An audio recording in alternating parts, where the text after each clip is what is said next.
is not live. Well, we might be live now. Let's restart this. Do you have the sound up for that? For the girls in left center. But, no, I mean on your laptop. Testing. Is that guy? 1, 2.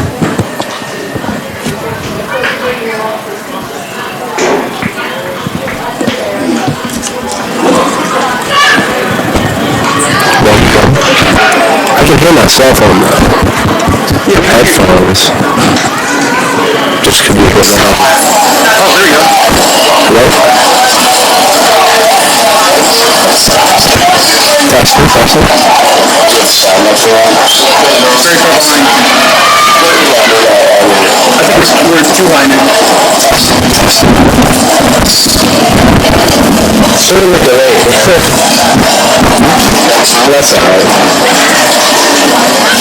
Maybe levels are too high.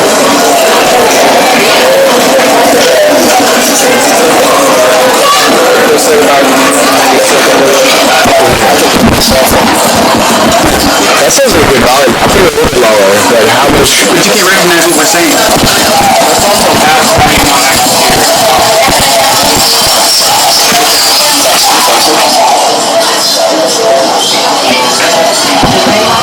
Coming in.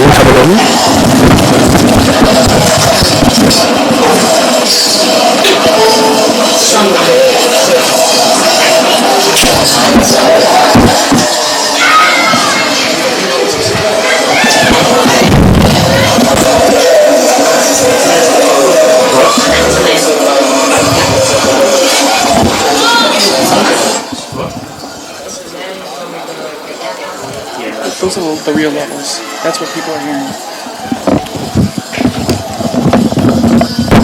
It's good we're doing this now, though, so we can find like a good volume. Yeah, by chance, is that speaker going to be there all game? Yes. It is?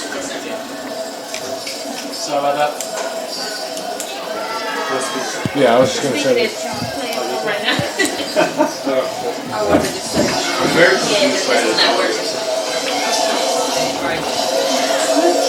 We got one of like the field mics on, I think. Maybe that's it. There's a field mic. Well, then what's all this noise? That's... I can't. And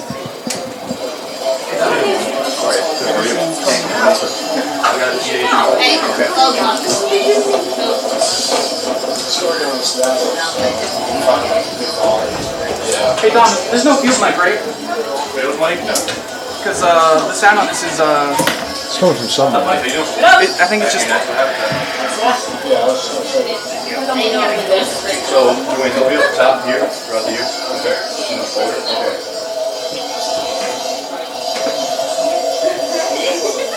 Let's definitely go on it. 11:40 because it might be delayed. It might not be until like 11:50 or 3, which isn't the worst. Yeah, no, I just... Watching somebody do it and just by yourself.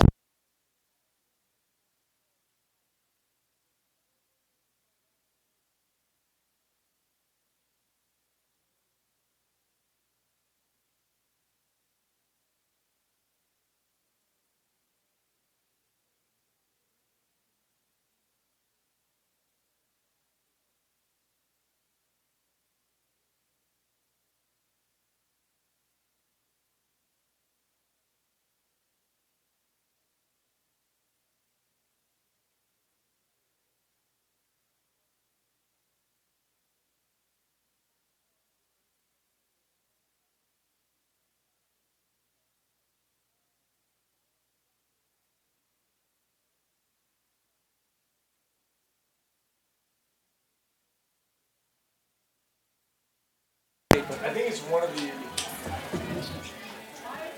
It usually is delayed, but it's one of them that you're hearing static. It's not the delay that's the problem. It's very sensitive. It's like you hear everything. It's delayed. when were you going to go down and get lineups? On here, you hear everything. So what's usually for me for this is to keep this like right around the 40, which is fine. One of these I think we should have already. Like you were saying, it's not getting more quality, it's getting more like It's getting everything. the mics, you know, just like we'll play around. We'll figure out a good volume. You don't want it to get too loud or like too loud. Too much natural sound. Some. Everything. We're hearing everything. So we're gonna keep looking I around. think it's because of the camera, though, right? Oh, is the sound coming from the camera too?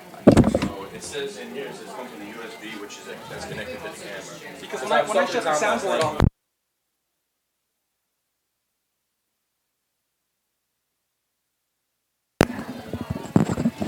Coming in, coming in.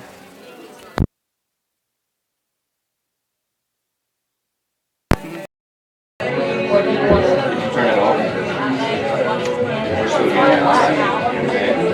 So this is the one we were using. Killed it, and then now, you know what I mean? So, I mean, I'll throw my headphones on in a minute.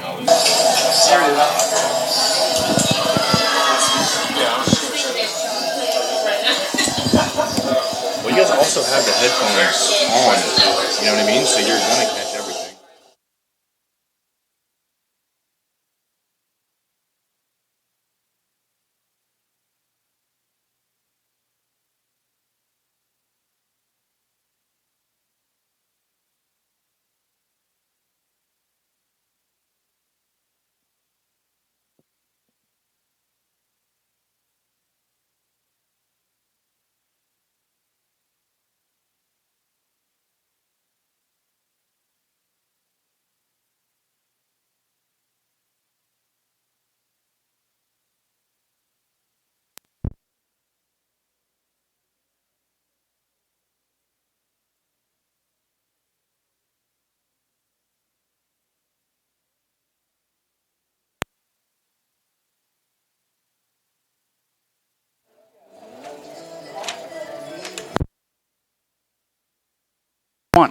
We are live from just outside.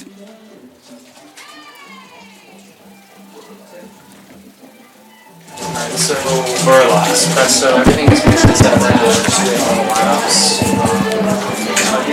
We are live from just outside downtown Tampa along the Gulf Coast of Florida. You're watching Tampa Spartans softball on the SSC Digital Network. Hello everyone and welcome back to Memorial Family Stadium alongside Connor Moore. I'm Christopher Francisco. On this opening day 2019 Twin Bill, the Spartans are taking on the Ursuline Arrows. Connor, last year Tampa finished third in the Sunshine State Conference. It's safe to say from the people we talked to that expectations are high. Christopher, this is a veteran ball club that Tampa returns. Speaking with head coach Leslie Cantor earlier this week, it's an exciting time of the year as we enter February and softball is back in stride. They get the Arrows of Ursuline, who they and themselves return 5 seniors. They have a few players who we'll get to in a minute that did not make the trip down south for them. Might play a factor in this doubleheader today. Mighty weather, slightly overcast, but beautiful day in terms of getting back in action in the softball realm. Ursuline's coming off a season where they went 15-27-1. They're about to begin a campaign where they'll be away from home for more than a month. Yeah, they're from Pepper Pike, Ohio. They only have an enrollment of 621 students. They're from the great Midwest Athletic Conference. They are in their blue and gold uniforms tonight. They are coached by Sue Woodford. Chris, we spoke to her earlier today. She's happy to be down here in the Sunshine State, getting, as you mentioned, a road trip in that will be very lengthy, and they'll be away from their home ballpark for quite some time. From their mindset, they want to get out early, and they're an aggressive team in Woodford's stay as the Arrows head coach. They lead their opposition in stolen bases by a mighty difference. They also are a prolific team defense, so we'll see that on display this afternoon. For the Spartans, the superstar is Michaela Dooley. You can't get any better than she had last year. Yeah, Michaela Dooley had a 1.27 ERA last year. Talk about near perfection, yet she had 11 tough luck losses. But I expect that number not to be as high this year because of the addition of Sam Wall. She is transferring right across town from the University of South Florida.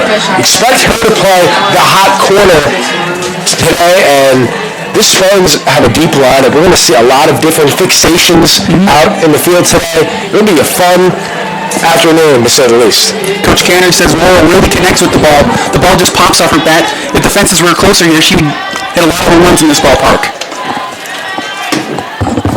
taking a look, some freshmen on tap for the Spartans to look after. Stephanie Balmer, we'll see her in a mix of positions throughout the season. She's a utility player from Steinbrenner High School right down the street, as well as a few other players worth mentioning. Florida Atlantic transfer Amelia Iacovino will push some outfield and first base attention this year, but the Spartans are stacked. Let's be real. That is the name of the game. Should be a lot of fun to see what they're able to produce in the first game of the season. Yeah, Coach Cannon really doesn't know how she's going to fit all these players into the lines every day. It's going to be a lot of shuffling around. Bailey Phillips played mostly third base last year. We might see her in the corner outfield this year. Getting a look at the arrows, Sadie Jones, she batted .295 last year. She started all 43 games, 15 of which were in the circle. Expect to see a great deal of her today. Moving forward, Hannah Trent, left fielder predominantly. She had 37 starts, a .258 on base percentage. Senior Allison Hughes, she has 7 multi-hit games, bringing back more experience for the Arrows. Leah Lushnak, one of the players we spoke with Coach Woodford about, she is a key component of this team. She batted .296 last year across 37 shorts. At third, 7 home runs, 6 doubles, and a triple, filling up the box score. Carly Wilbur, we'll see her out in center field. She had 39 starts. Only a 2.3 average, but we talked about the team defense, and she brings it better than anyone.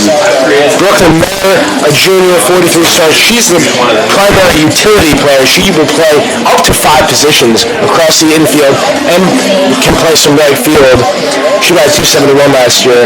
Mentioning Justine Barnes, a few other players that will not be with the ball club today. Talk about 2 different teams. Short-handed are the Arrows. The Spartans, they have more depth than they need, maybe. Yeah. All right, folks, we'll be back shortly with more pregame coverage on the start of the 2019 season. You're watching Tampa Spartans softball on the SSC Digital Network, the official digital network of the Tampa Spartans.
Welcome back inside the broadcast booth, opening day in Imoli Family Stadium. It's Super Bowl Sunday, and the Spartans are getting ready to kick off the season.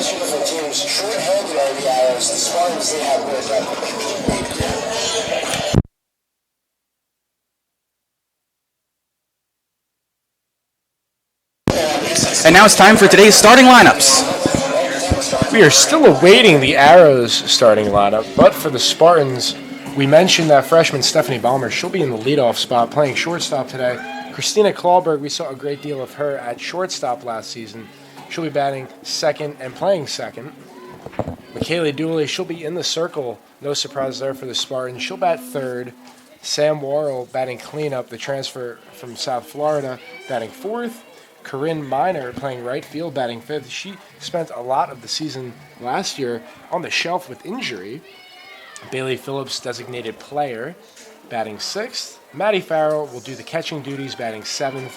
Lexi Chevalier, center fielder, batting eighth, another freshman. Emily Jansen plays first, batting ninth. And Lauren Reyes playing left field. She will not hit, batting, 10th in the lineup, but will not be in the dish. Notable things in that lineup: Worrell making her Spartan debut in the cleanup spot. Bailey Phillips, designated player today. Two freshmen in the starting lineup, Ballmer and Chevalier.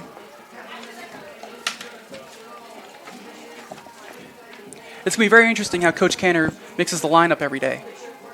Yeah, taking a look at last season, Shelby Press obviously graduated. She led the team in runs batted in, so that mark is up for grabs this season, 2019, for the Spartans. Serena Cortez also led the team in hits, lost her, but you get Bailey Phillips back, who led the team in doubles with 11. Shelby Press had 2 home runs, so her production on the field will have to be replaced, but who better than all these additions that the Spartans have? Multiple people can step up on any given day.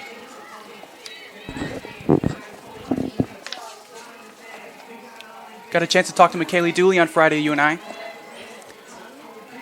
Yeah, 25 wins last season, 226 strikeouts.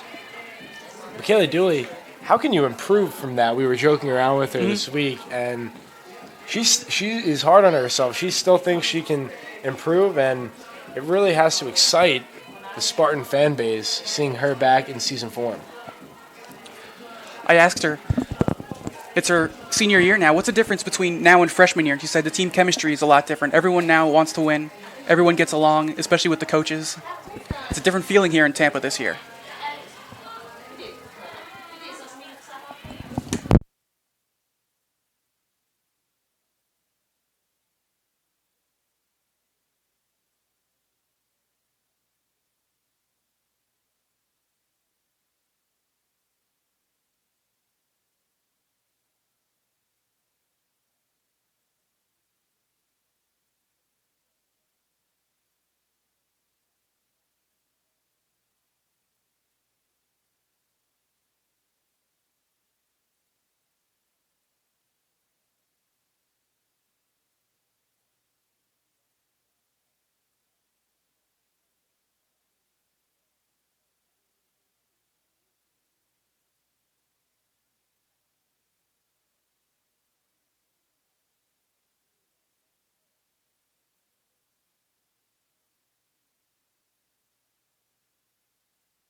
Getting into some detail of the Spartans last season, finished third in the Sunshine State Conference behind Palm Beach Atlantic and Embry-Riddle.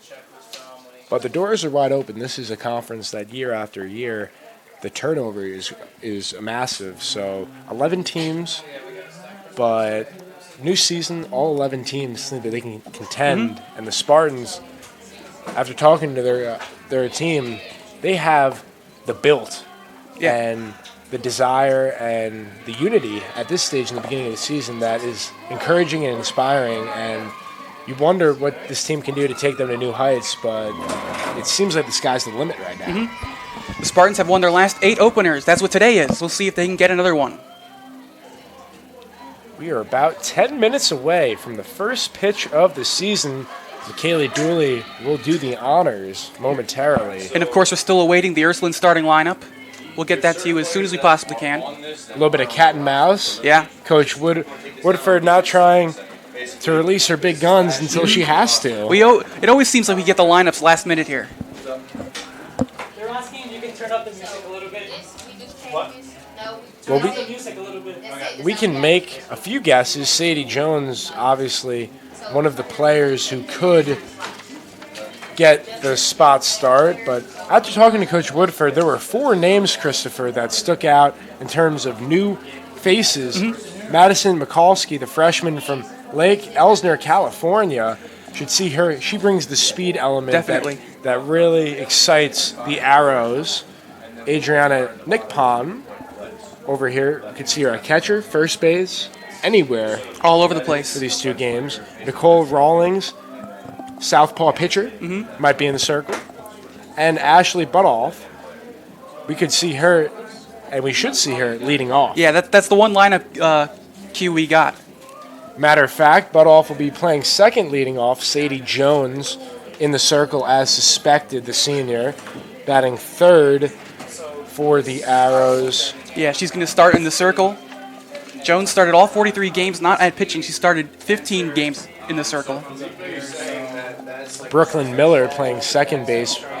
Leah Leshnak plays shortstop.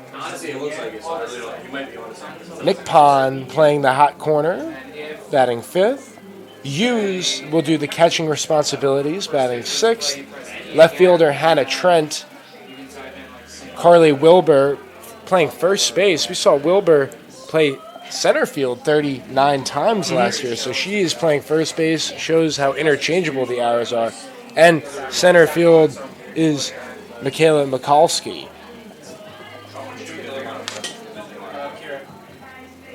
All right, we'll have more from Tampa after this.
All right, we're back here in Tampa, game one. Almost ready to start the season, Connor. Yeah, both coaches right now at the dish with our umpires today. Coach Woodford and Coach Cantor.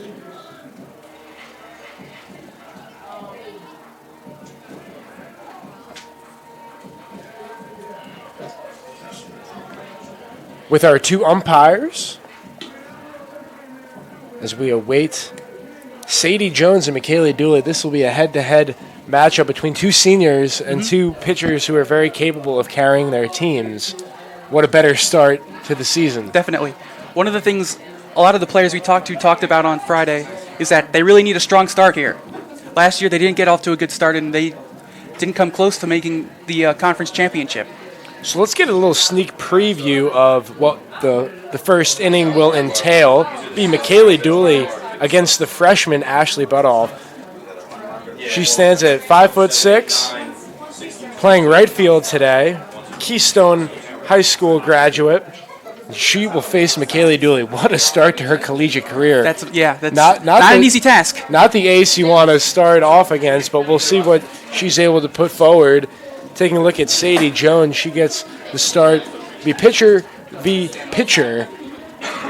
in the first inning. She'll bat second. 295 hitter last year, so contact hitter, able to put things together. And then Brooklyn Miller, utility player, she had 271. That'll be the first three against Michaela Dooley. And if anyone gets on board, we'll see Leah Leshnak, who might be the most well-constructed hitter that the Arrows have. She has the pop, 7 home runs, but her 296 average, very shiny. Michaela Dooley, not just a pitching star, but she's also a hitting star, hitting third in the Tampa Spartans lineup. She only hit 254 last year. That was a career low, but maybe less innings this year. We'll see that batting average go up. Taking a look at the Spartans, they were 19-8 last year here at Namoli Family Stadium. They were able to produce 132 runs. They batted as a team 273. 324 on base percentage. They slugged for 346 and had a combined 4 home runs.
And we're back live in Tampa. Starting lineups being read to the fans now. Players taking their spots on the baselines. Should be clear skies today as this overcast moves away. Christopher, what are you expecting right now? This should be a battle between two teams eager to start this season. Well, Bailey Phillips told us they're gonna come out of the gate. Your Spartans are led by head coach Leslie. Take a look at Sadie Jones, the pitcher the Spartans will face. Her statistics last year, she had a 4.59 ERA. Across 15 starts, she was 5-9, 5 complete games, 1 shutout. Across 64 innings, gave up 81 hits, 43 runs, only 33 of which were earned, so seeing some sloppy defense in terms of that regard. Definitely. Walked 14, only had 15 strikeouts, so we're not dealing with necessarily a swing and miss pitcher, but a pitcher to contact hoping to get ground balls. No one on Ursuline last year had an ERA under 4. And we're meeting the reserves for both teams. And now the coaches come out, waiting to be announced. We'll be right back after the Star Spangled Banner.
All right, after that inspiring version of our national anthem, we are ready for softball. Michaela Dooley will get ready to step into the circle as she'll face Ashley Butoff to start things off. Dooley pitched almost 250 innings last year. Don't think she'll get that many this year, but still expect some great numbers from her. Both teams still in the dugout getting some motivational words from their respected head coaches.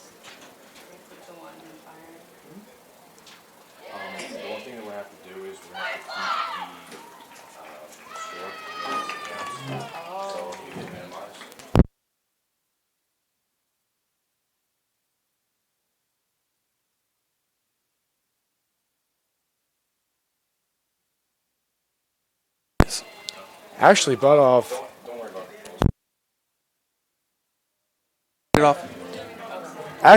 was a sensational 4-year scholar athlete who won the Sportsmanship Award at LaGrange High School in Ohio. Education major, plans on becoming a teacher. She had a .333 on-base percentage in high school, .375 slugging percentage, and a .975 fielding percentage. So by no means is this a freshman when it comes to the numbers. She'll be ready when it comes to first pitch. As Michaela Dooley, getting a look at her, Christopher, we spoke with her earlier this week about her 4 cornerstone pitches. Yeah. The riser, the sinker, the curve, And then that drop ball. changeup. Yeah, and, She has one of those drop ball pitches that really just falls off the table at the end. It's pretty incredible. and when you look at it, Michaela Dooley had 226 strikeouts last year. Sadie Jones only had 15. So 2 completely different style pitchers. Dooley's looking for the swing and the miss, send you home empty-handed, whereas Sadie Jones emphasizes trying to get the ground ball. We'll see her attempting to get the ball low and outside in the zone as Ashley Butoff is getting ready to step into the dish. Michaela Dooley is ready, taking a look. Warrell, Balmer, Clawberg, and Jansen round out the infield for the Spartans. Across the outfield, we will see Reyes, Chevalier, and Minor. All right, first pitch is taken. A bit high for ball 1, and they're off in the 2019 season. Good eye that time by Butoff, not expanding the strike zone. First pitch rise ball didn't come back down enough for the strike zone. Now here's the 1-0. Wave and a miss, 1-1. Dooley last season tied a school record for single season wins with 25.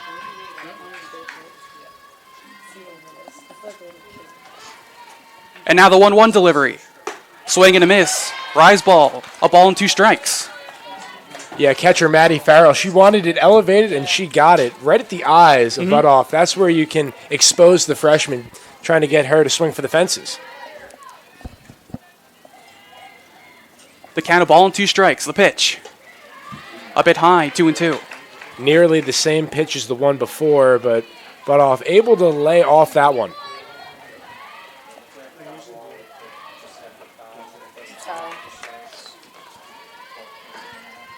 Now the 2-2 pitch popped up our way, going to go off the screen, out of play. Still 2 balls and 2 strikes. Butoff barely able to graze that pitch to stay alive. Credit her. Get ready for the 5th pitch of the at-bat for Michaela Dooley. Dooley keeping the ball up in the zone. Again, the 2-2 pitch. Swing and a miss. The first strikeout and the first out of 2019. Dooley, she goes to that rise ball when the hitter is against the wall with 2 strikes. She got her to chase. First strikeout of the season, Michaela Dooley. It just did only balls and strikes and kept it out. I was scared. We have Brooklyn Miller stepping up to the dish now. First pitch to Miller. Taken outside, ball 1. Pardon, it's Sadie Jones up. Miller is on deck. So pitcher against pitcher right here. Now here comes the 1-1 pitch. That pitch is right down Broadway, 1-1. Dooley so effective because she gets ahead of the count early and often. Here's Dooley's 1-1 pitch. Fouled off the screen, a ball and 2 strikes. Nice crowd continuing to flood the seats of Naimoli Family Stadium on the Super Bowl Sunday. Thanks for joining us. Weather was a little weird today. Woke up, couldn't see the tops of the buildings in downtown Tampa. Everybody set. And now the 1-2 pitch. On the outside corner, strike 3 called, 2 down. Painted it perfectly there. 2 strikeouts for Dooley. 1 via the riser, second one with the sinker. Right on point. Give Maddie Farrell credit for framing it and getting the call. Now here's Miller. First pitch. Outside corner, 0-1. Miller, the lone junior in attendance for the Arrows. Mentioned Justine Barnes did not make the trip, dealing with an injury. Here comes the 0-1 delivery. Swing and a pop-up. Left side should go out of play, and it does. No balls and 2 strikes.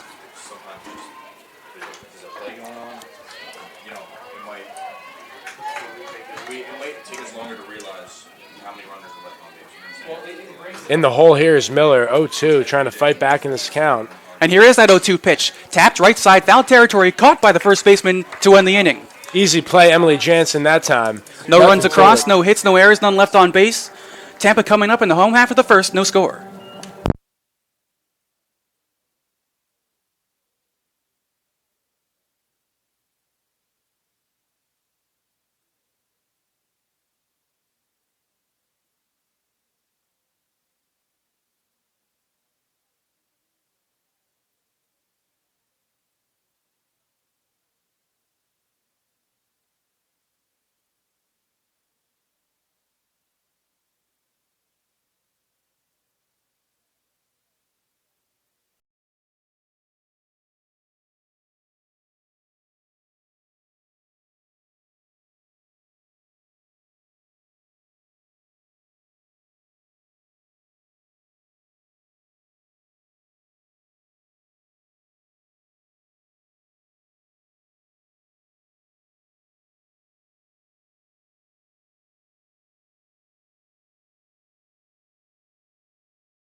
Okay, senior Sadie Jones takes the circle. Started all 43 games for Ursuline last year. Only 15 starts in the circle, though. 4.59 ERA, 5.09 record. In 64 and 2/3 innings pitched. And we'll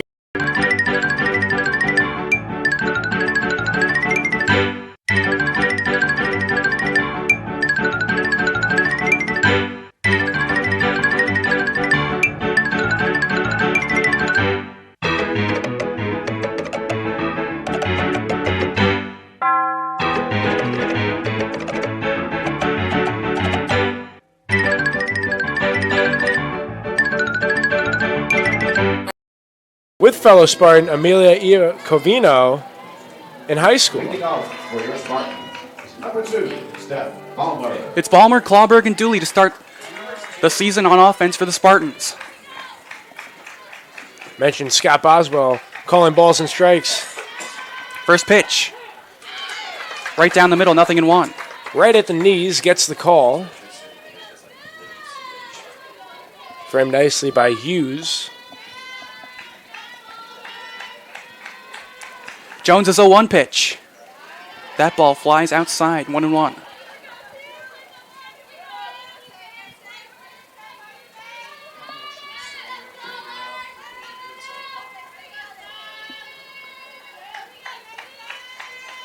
Now here comes the 1-1. Taken just in tight. Two Good balls eye. and a strike. Good eye there by Ballmer. We were talking to Sam Worrell earlier this week, Christopher. She mentioned Ballmer as the player playing to her left that she's extremely excited about. Feels very confident with her defense. And now here's the 2-1. That one's chopped left side. Third baseman has it. Fires the first in time, and that's the first out. Elena Nipcon's strong throw across the diamond to Carly Wilbur. First out, and Ballmer is retired.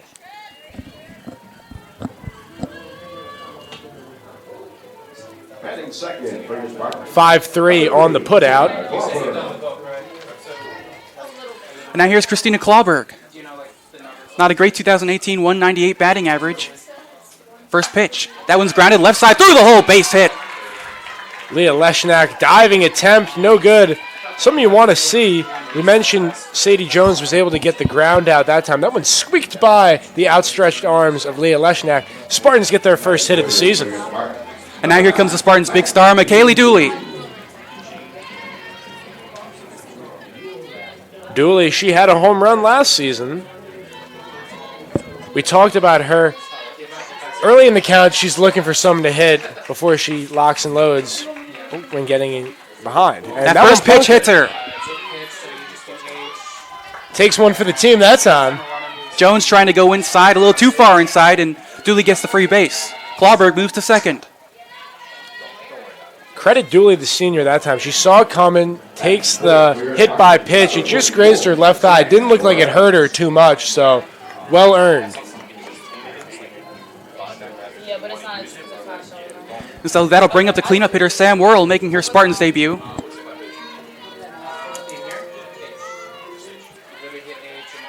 Warrell hit .254 in her career at South Florida. 4 dingers.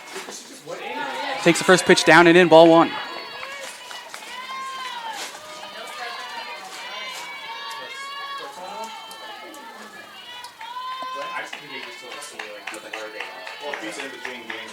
And now here comes the 1-0 pitch. Still in tight, 2-0. Struggling with her command right now, Sadie Jones. Would not be shocked if catcher Hughes goes to the circle at a certain point. Calm her down, get her back on track. As she's in trouble right now. 2 on, 1 out. Runners on first and second, 2-0 pitch, chopped foul left side. And that was the pitch to hit for Warrell, but her eyes lit up and she got on it too early, stroking it foul. Just got to hold up one more second on those pitches.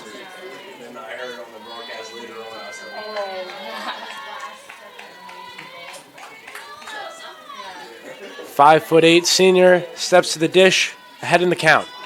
And now here comes the 2-1 pitch. In tight, it hits her. Back-to-back hit by pitches, and now the Spartans have the bases loaded.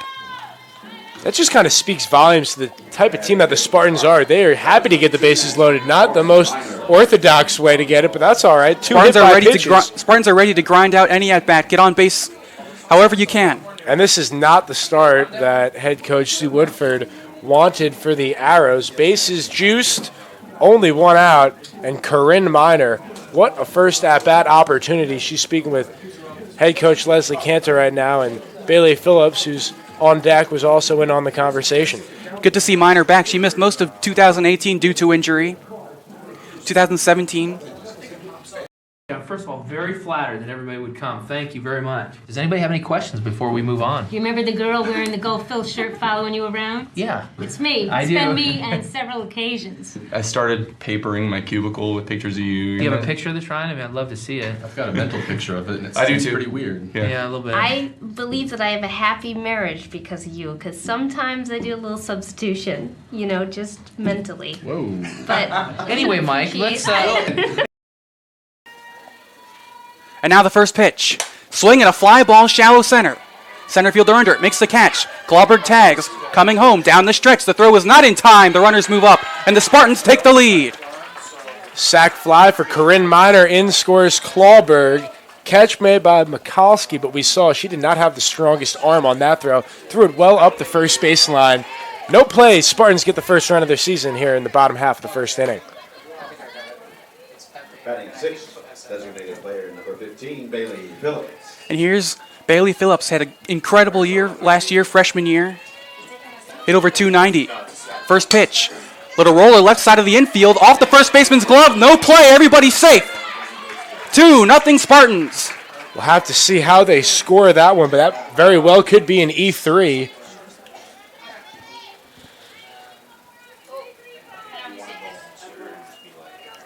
And we mentioned Sadie Jones gave up 43 runs last year, only 33 of which were earned. And that could be another unearned run. Not the start to the season Ursuline was hoping for. The Spartans have an early 2-0 lead.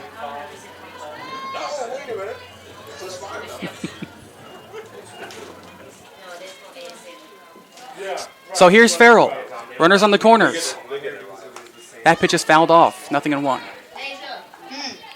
Spartans wasting no time here. Ready to chop. First pitch they see, Maddie Farrell.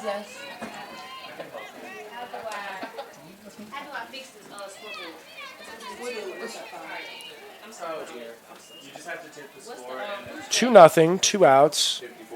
A 1 count on Farrell here in the bottom of the first. And here is that 0-1 pitch. Swinging a liner, left field. That ball's going to fall. Base hit. Another run is going to score. Little looper that time. Maddie Farrell, take it as you get it. Worrell scores the third run of the game for the Spartans. Third run of the inning. It's 3-0. Have a meeting by our umpires today, Kevin Jack and Scott Boswell. Maddie Farrell, a little laughter after that one. She was swinging for the fences, but off the end of the bat at the end of the day, still finds the ground.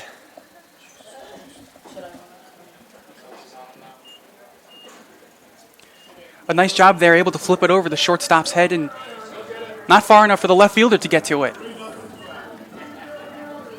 Batting eighth for the Spartans, number 13, Lexi Chevalier. Lexi Chevalier gets her first at bat of her Spartans career, freshman from Valerico, Florida, Bloomingdale alma mater.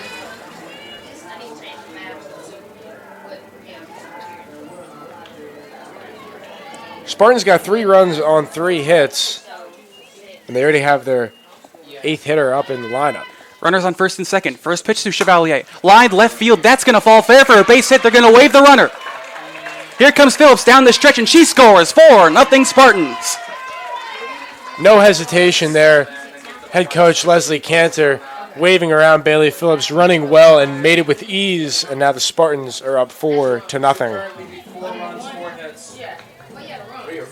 I like what I'm seeing from the Spartans at bat. They are not trying to do too much, taking what Sadie Jones is giving them, and they're doing a fine job with these lofty liners that are just finding an already shallow defense. They're finding the turf. That's something Bailey Phillips talked about, being more disciplined at the plate, going with the pitches more often.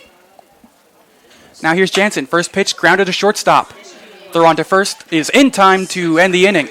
but not before the Spartans get 4 runs on 4 base hits, no errors, 2 runners left on base. Taking a look, it'll be moving up for the Spartans. As Michaela Dooley gets ready, ahead will be Leah Leshnak, Adriana Nickpon, and Hughes for Ursuline in the top half of the second inning. We'll be right back after this commercial break.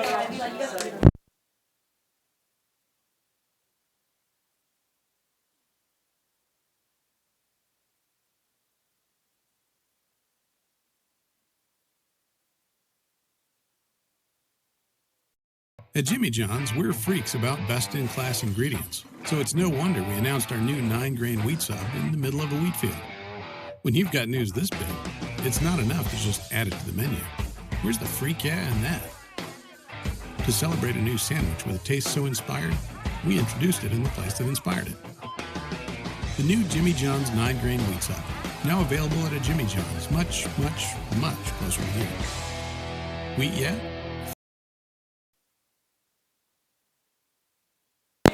Welcome back to Namoli Family Stadium, and that first inning, Christopher, went about as well as one could have hoped for the Spartans. Mac Dooley, 1-2-3 first, and the Spartans came to.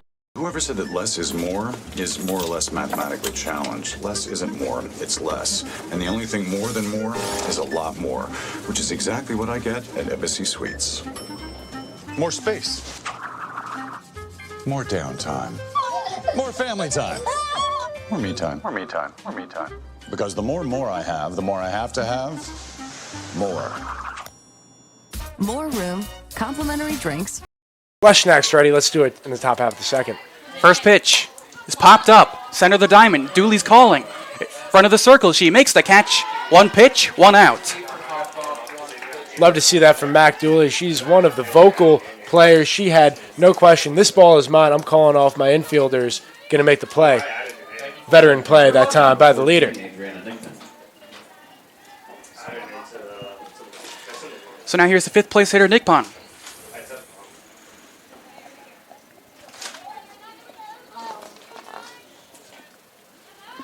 Fielder straight away. Now the first pitch. Big rip and a miss. 0-1. Yeah, Nickpon, a freshman, right now. See what she can do. A bit of a versatile player. She can play catcher, third, or first. Now the 0-1 pitch. Taken right down the middle. 0-2.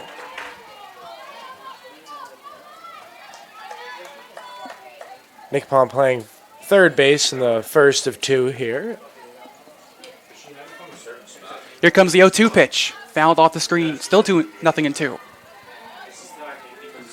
Just a testament to how effective Michaela Dooley is.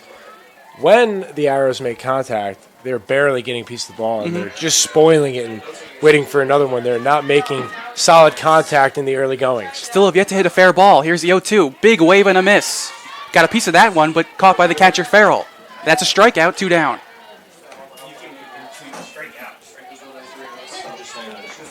Maddie Farrell maybe doesn't get enough credit as she should, the junior.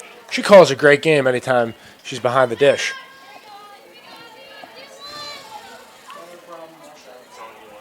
That brings up Hughes. First pitch. At the knees, 0-1. Already 3 strikeouts for Michaela Dooley.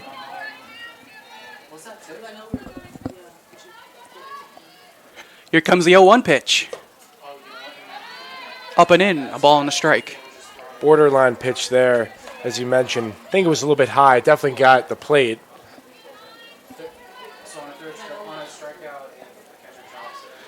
Now the 1-1. At the knees, a ball and 2 strikes. Terrific framework that time by Farrell. That one looked low from my viewpoint, but she brought it up and got Boswell to give her the call. No runners on, 2 outs. 1-2 pitch. On the outside corner side, retired. Good morning, good afternoon, and good night that time. Michaela Dooley is on fire through 2 innings, and the Spartans get the top of the lineup. Balmer, Clawberg, Dooley right after this. No runs, no hits, no errors, none left on base. Heading to the bottom of the second in Tampa.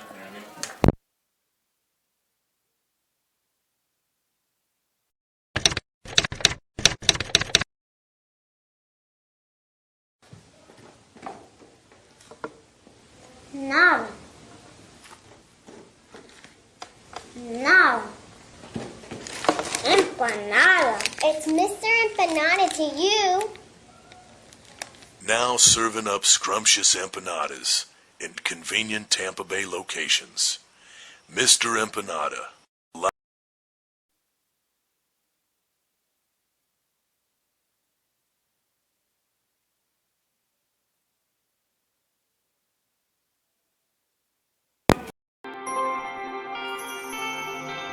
It's not about any one thing. It's about how everything comes together, how it all connects.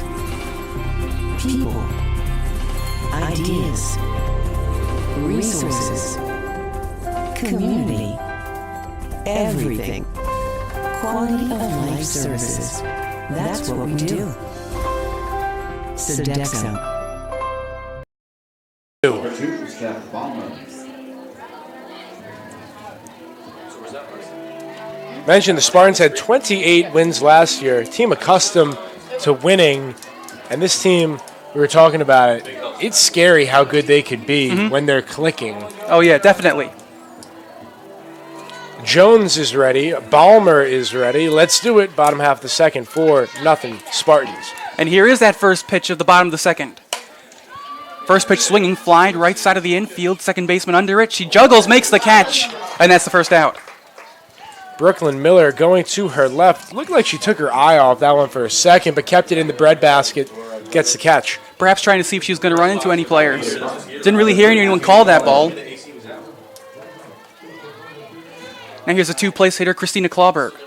She grounded one out the outstretched arms of Leshnak in her first at-bat. First pitch is taken at the knees on the inside corner, 0-1.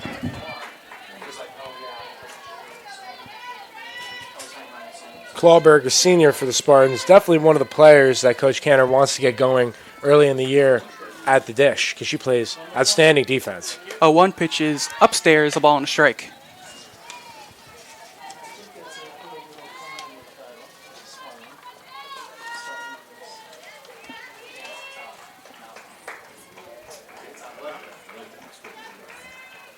Here comes the 1-1. Chopped up the middle. That ball is going to squirt through for a base hit. Klauberg is 2 for 2. Gotta like the approach that Klauberg has there. That time going opposite field, but keeping her swing short, making contact, and putting pressure on the defense. That's really all it is. If she makes that play, she's going to her right. It's a tough off-balance throw. No guarantee she even gets her at first with Klauberg running hard. So we will see what we can do here at Mac Dooley at the dish. First pitch to Dooley, taken outside for a ball. Just like the first inning, Klauberg on first for Dooley. Must feel like a bit of deja vu.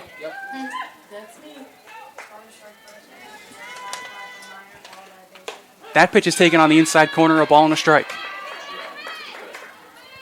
That was a cutter that time by Sadie Jones, and that is almost unhittable with that kind of movement.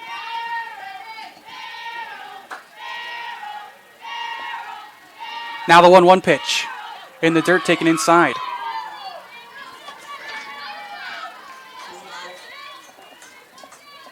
The poise McKaylee Dooley has the plate. It's really hard to describe because she's been at this point so many times. Nothing new here. Ahead in the count. 2-1 pitch. Little floater. Shortstop makes the catch. 2 down. Credit Jones that time. That pitch was well off the plate. Amazing that Dooley was even able to get to it, but by the time she made contact, was well under it. Leshnak at shortstop stutter stepped a little bit, but she was able to make a clean catch. Number 44, Sam Worrell. So here's Sam Worrell, hit by a pitcher first time up. Klauberg still at first. That ball floats over the outside corner, 0-1. Great breaking ball there.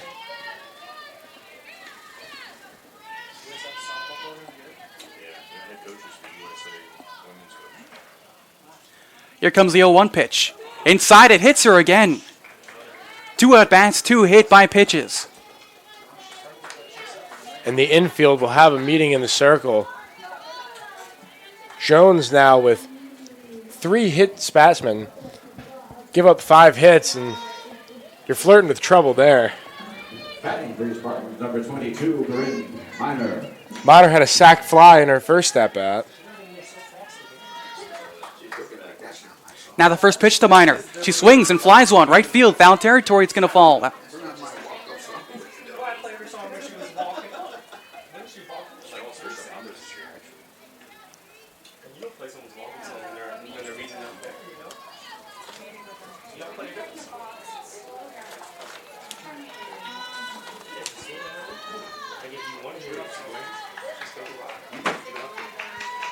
Now the 0-1 pitch to Miner. Taking for a called strike, no balls, and 2 strikes. See the frustration by Miner there. That was the pitch to hit. She was taking all the way. That one right down the middle. Runners on first and second. 2 down. And now the 0-2 pitch. Way outside. A ball and 2 strikes.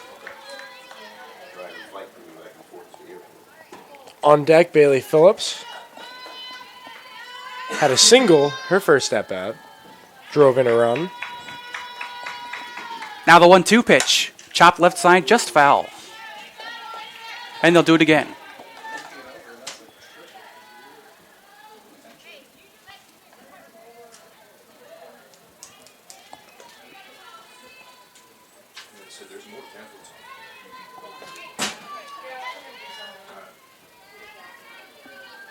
Sydney, if you need a phone for any of them, just let me know. Alright, thanks. You can move stuff around All right, everyone getting set again. Now the 1-2 pitch. Up and in, almost hit her. Sadie Jones not afraid to come up and in. And she likes that pitching inside. And it makes sense. She's trying to push you off the plate so she can go back to the outside plates. Only thing is you have to be careful because you could plunk a hitter every now and then. We've already seen that. Sits outside, 3 balls and 2 strikes. Miner was ready. She came inside, was waiting for the outside pitch, did not bite at it, and now we got a full count with 2 outs. Off first is Worrell. Clawberg getting ready off second. Here's the payoff pitch. Swinging the grounder to third. Step on the bag herself to end the inning. Nick Pinn steps on third. Will be put out, E5. No runs, a hit, no errors, 2 runners left on base. We'll take a break here, heading to the 3rd inning. We'll be right back.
Yeah, first of all, very flattered that everybody would come. Thank you very much. Does anybody have any questions before we move on? Do you remember the girl wearing the Go Phil shirt following you around? Yeah. It's me. I It's do. been me on several occasions. I started papering my cubicle with pictures of you. Do you have a picture of this, Ryan? I mean, I'd love to see it. I've got a mental picture of it, and I do it's too. pretty weird. Yeah, a little bit. I believe that I have a happy marriage because of you, because sometimes I do a little substitution, you know, just mentally. Whoa. But Anyway, Mike, let's... So far, she's perfect. Trent's first at bat. Takes that pitch down and in for a called strike. Hannah Trent had 37 starts in left field her junior year. No shock, she's back out there to start her senior campaign. 0-1 pitches. Flied in the air, left field, towards the line. Foul territory, left fielder under it. Makes the catch in foul territory, and that's the first out. That's a nice running catch by Lauren Reyes that time. In foul ground, makes the play.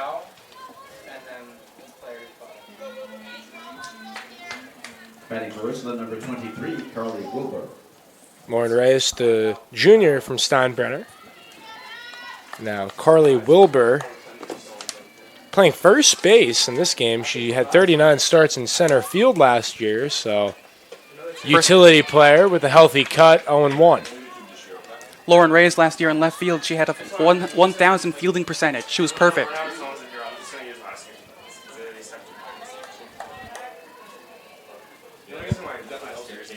And now here comes the 0-1 pitch. Shows bunt, bunts it, right side foul. Dooley is dealing right now. 24 pitches, 2 1/3 innings pitched, 4 strikeouts, no hits, no walks. Just another day in the office.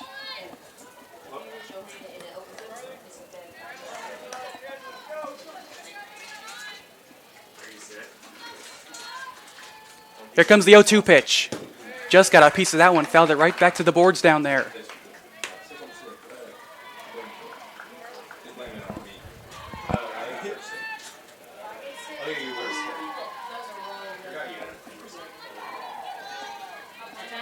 Once again, here comes the 0-2 pitch. Swings and pops that one up left side. Should go out of play, and it does. Just noticing Wilbur down 0-2 in the count. She's choking up heavily on the bat. She's just trying to make any contact possible, even if you have to foul a few pitches off.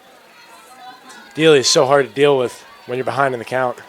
You saw her barely get a piece of a pitch a couple pitches ago. And now the 0-2. Did she check her swing? She went around. It's a called strike anyway.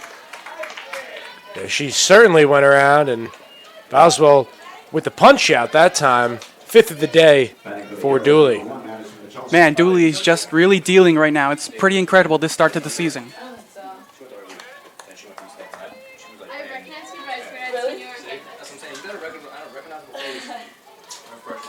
Madison Mikulski up at the plate. First pitch showed bunt, and she went around, 0-1. One of the freshmen that Coach Sue Woodford thinks can bring a lot to the table. Makes her first collegiate at bat.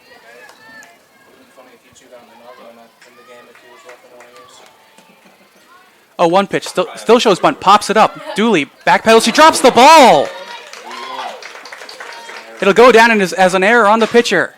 Yeah, likely be an E1 there. And hey, maybe that's what the Arrows needed. They just needed their first break, get a runner on base, back to the top of the lineup for the freshman butt-off. Ursuline gets their first base runner of the season. It is an E1, first error by either team. Line switch back to the top of the order. Buttolph shows bunt, pulls it back, throw down to second. The runner's going, should be there in time.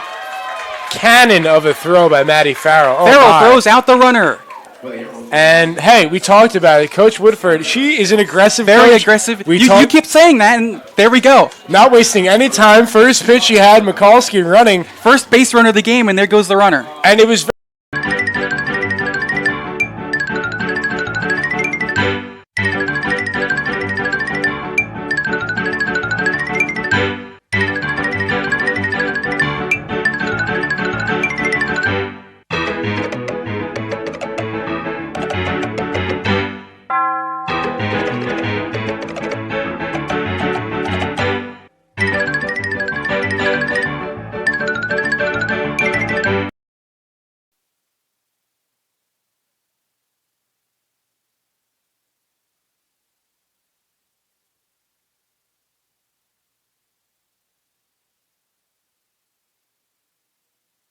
gets ready to face Bailey Phillips. Jones is trying to settle down after that first inning, giving up 4 runs, 2 hit by pitches. Jones has 33 pitches. Already has faced 14 batters. Yeah.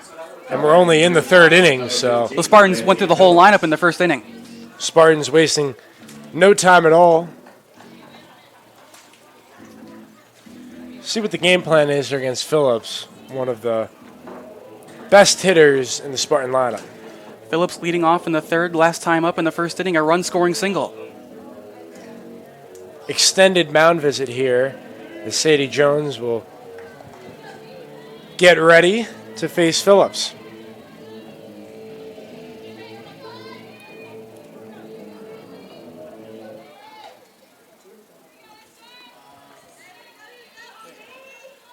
Here comes Jones's first pitch. Swinging a hard ball off her leg, falls nicely to the shortstop. Throw on to first is in time. What a play there. What a sequence of events there. We're going to have an official putout of a 2-6-3 on that play. 1-6-3. 1-6-3. Now batting for the Spartans, number 54, Matty Farrell. Wow, what a sequence there. The ball was smacked off the bat. The pitcher wasn't there. Definitely would have gone into center field easily. Unfortunately for Phillips, it's an out. So here's Matty Farrell. A single and an RBI her first time up. First pitch is outside for a ball.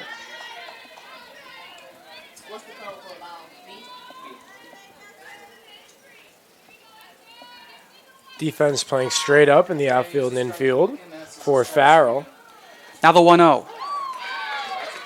Rise ball taken on the inside corner. Ball and a strike. That pitch was perfectly placed because Farrell hovering around the inside portion of the plate. That handcuffed her that time, but right on the black for the strike. Now the 1-1. Taken just inside. 2 balls and a strike.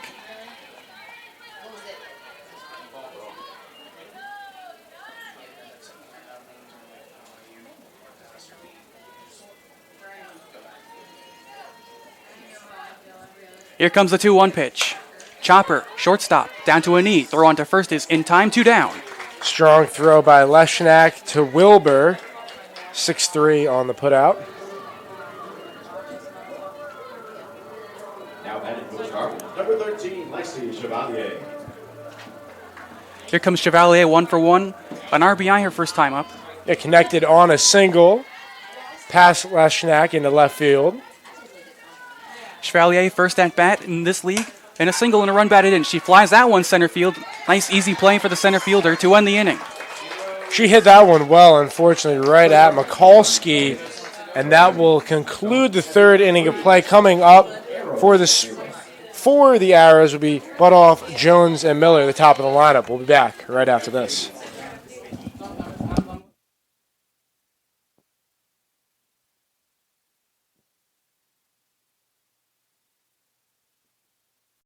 At Jimmy John's, we're freaks about best-in-class ingredients, so it's no wonder we announced our new 9-grain wheat sub in the middle of a wheat field.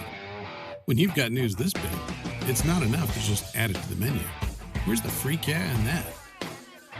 To celebrate a new sandwich with a taste so inspired, we introduced it in the place that inspired it.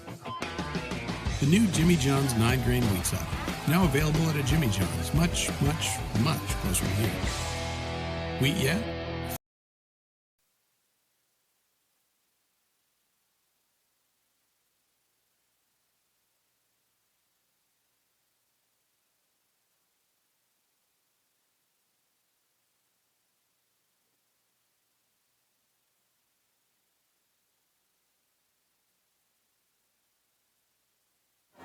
Welcome back to Namoli Family Stadium, getting set. Top half of the 4th inning about to begin.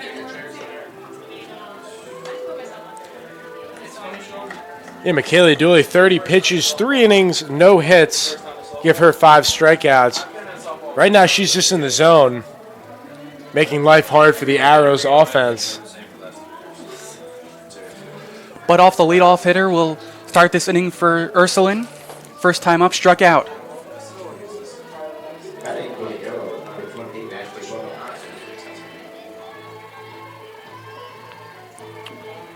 Dooley's ready. Butoff is ready. Let's do it in the top half of the 4th inning. Corners take a few steps in. Perhaps expecting bunt. First pitch. Swinging away. Got nothing on that one. No balls and a strike. Healthy cut there by Butoff, but the rise ball getting the best of her that time. Dooley places it perfectly with extreme velocity.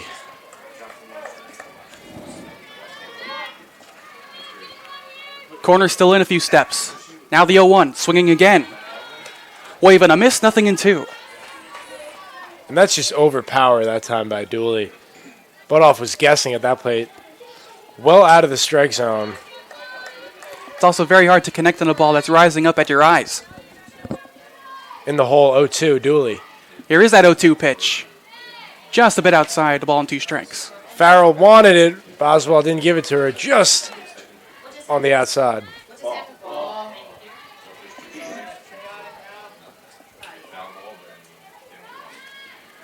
Now the 1-2. Popped up, skied. Shallow left fielder. Reyes is under it. Juggled a little bit, but made the catch.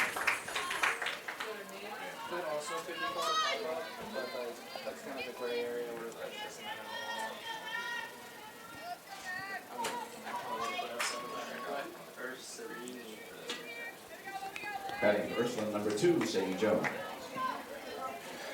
Now the 2-place hitter, Sadie Jones. 0 for 1 caught looking her first time up. And she takes the first pitch on the inside corner, 0-1.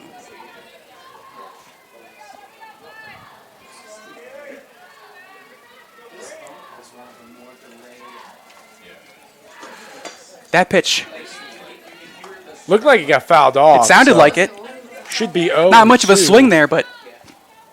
I believe the count is 0-2 now with 1 out. 0-2. Spartans catch a break there because, as you mentioned, Christopher, that would have been a ball if she had not made contact. There was not really a swing. She fouls the 0-2 pitch off. Still 0-2 after that. Julia's the kind of pitcher. It seems like every game she may have the opportunity to pull off a no-hitter. That's right. Game. Perfect game out of the equation, though, because of the error. That pitch is flied. Second base, calling. Clawberg makes the catch. Routine play there. And now there are 2 down. Batting for the Arrows number 27, Brooklyn Miller.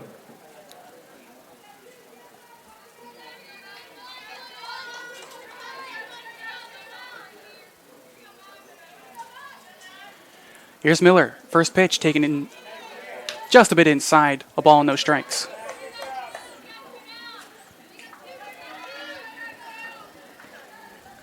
Miller lined out to first base her first time up. Now the 1-0. Fouled right back this way.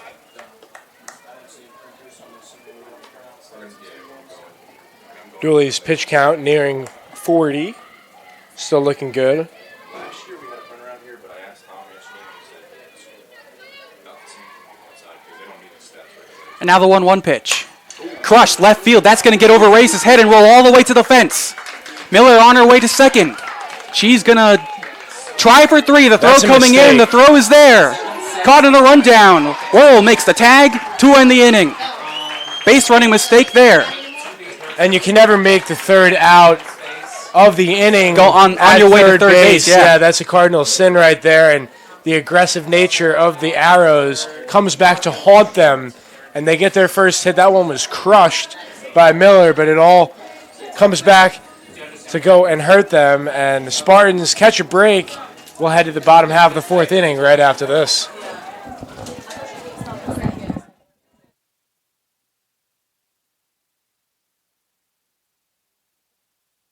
Whoever said that less is more or less mathematically challenged. Less isn't more, it's less. And the only thing more than more is a lot more, which is exactly what I get at Embassy Suites. More space. More downtime. More family time. More me time. More me time. More me time. Because the more I have, the more I have to have more. More room, complimentary drinks, free breakfast. Embassy Suites Hotels.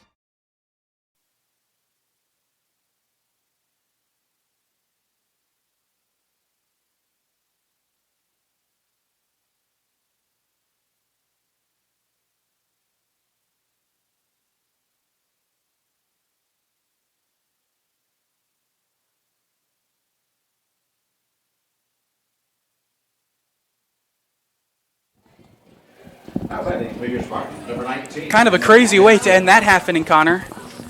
Very much so, Christopher. And now the Spartans have an opportunity. Emily Jansen up at the plate. Spartans up 4-0 already, looking for more. Jansen looking for her first hit of the 2019 campaign. 0 for 1, now the first pitch. Outside corner, 0-1.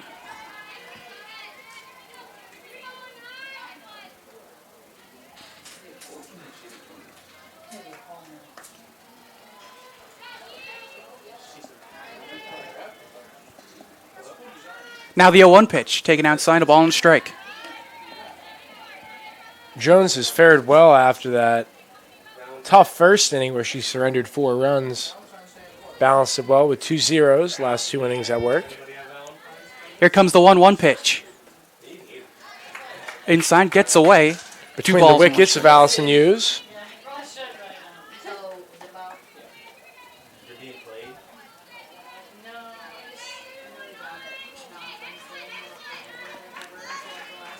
Jansen, the 9-hitter, grounded out to shortstop her last time up.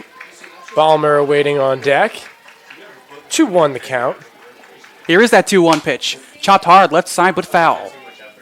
2-2.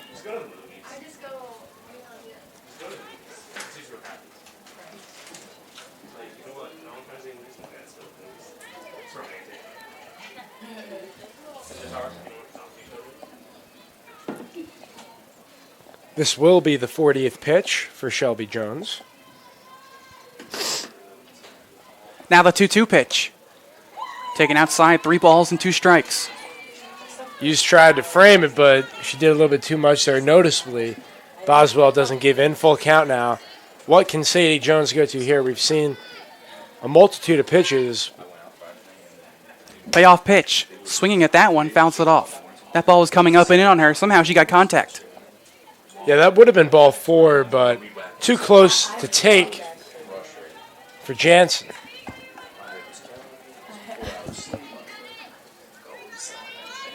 Again, here comes the payoff pitch.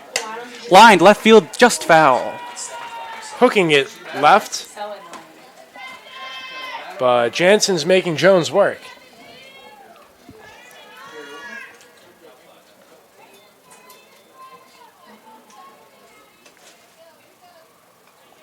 But looking ahead to the next 3 innings, Dooley only needs to get 9 more outs. Something that will be hard to come by for Ursuline. Payoff pitch is up and away, ball 4, and the Spartans get the leadoff runner on. And that's a fabulous at-bat there by Jansen. Not only do you get on base, but you make Jones throw a few extra pitches than she would have liked. Talk about a doubleheader. You want to get her out of there and get this team depleted as early as you can. Ballmer 0 for 2. Ground down to flat. She shows bunt, bunts it left side. Third baseman has it. Looks at second, throws to first in time. Sacrifice. And that's the first out. 5-3 on the putout.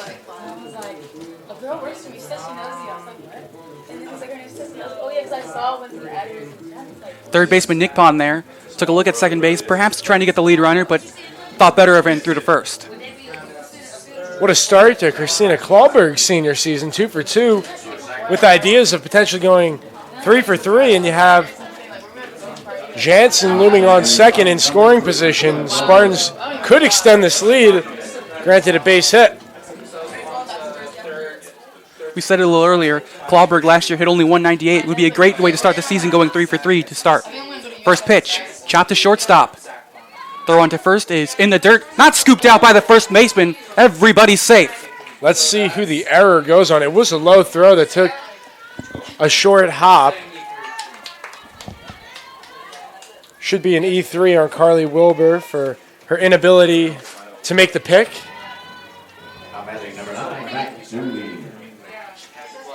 And that's going to put the Arrows in a difficult position. Dooley up at the plate, checks her swing. 1 ball and no strikes. Dooley 2 for 2. Actually, 0 for 1. Yeah, she was hit by pitch and flied out her last time up. That pitch is taken on the inside corner. 1 ball and 1 strike. That's Sadie Jones saying, "How do you do, Dooley? I'm coming right up and at you. Going to get you to take a step or 2 off the plate." It was a fielder's choice at first base at 5-3 or 6-3, and then Here comes Jones's 1-1 pitch to Dooley. She swings and flies one shallow left field. Left fielder under it. Makes the catch, 2 down. Easy play that time by Hannah Trent, ranging to her left.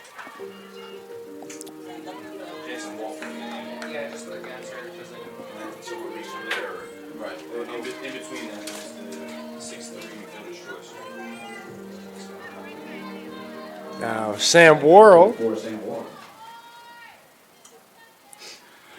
Worrell, first 2 at-bats as a Spartan, 2 hit by pitches. She swings and chops that one down to third. Hard hit. Shortstop coming to save her. and everybody's safe. No play, should be an E5 on Nick Pin. They call it the hot corner for a reason. Tough play there, ball chopping right on her.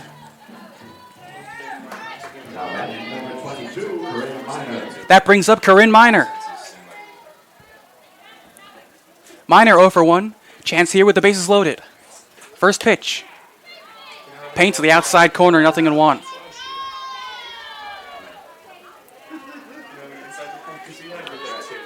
Miner a sacrifice fly, her first time up. And a fielder's choice, her last time up. Now the 0-1. Chopped left side, foul. Rip down the line. No balls and 2 strikes.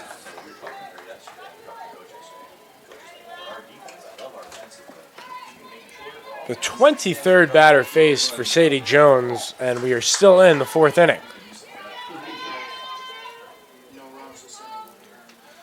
Now here comes the 0-2 pitch. Way up and away, 1 ball and 2 strikes.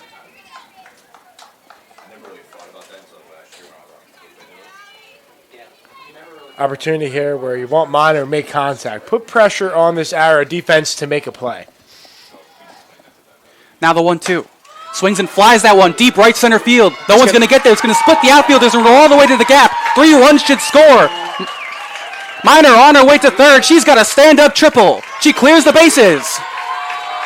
A triple and 3 runs batted in for Corinne Miner. And that could be the dagger right there, as this lead has exploded 2-7, and the Spartans looking just fine in their opening. That ball was crushed to right center field. In other ballparks, it's probably a home run. Because everybody who reached base prior to that reached on air because of an error, right? And also, even if they did like Jansen advanced with the because error, with the error resisting. Now batting for the Spartans, number 15, Bailey Phillips. So now it's Bailey Phillips' turn. What can she do with a runner on third and 2 down? So because this inning would have already been Spartans have 3 runs here in the bottom of the 4th inning. Phillips already with a run scored and an RBI on the season. Miner leads off third. 2 down.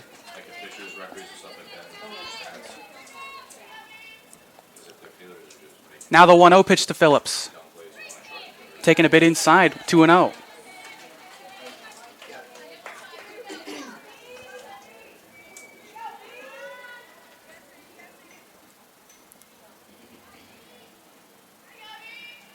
Now the 2-0 pitch. Swings and chops, 1 foul, left side, 2-1. I like the team attitude from the Arrows. Despite the score, this is a team that plays with a lot of pride. They don't matter. It doesn't matter what the score is on the scoreboard. They're going to play until the finish. We're seeing that locked in, still on the mound. Sadie Jones. Now the 2-1 pitch. Taken inside, 3-1. Get the sense all the hitters for the Spartans extremely disciplined at the plate.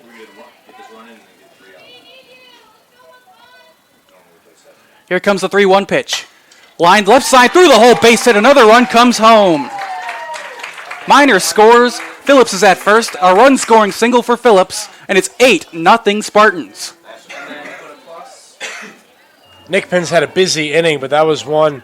She had made a read on the ball a split second earlier. Could have made a lunging catch, but Bailey Phillips crushed that one so fast and so hard. By the time she made a read on the ball, it was already in the outfield. Third and first base are so close on this diamond. You really have no time at all to make a decision. Now here's Maddie Farrell, 1 for 2. First pitch. That one's hit hard to shortstop. Down Tooney, on to first, in time, side retired. But not before. The Spartans get 4 runs on 2 base hits, 2 errors, 1 runner left on base. Spartans 8-0 heading to the 5th. 4 runs on 2 hits, 2 errors, and 1 left on base.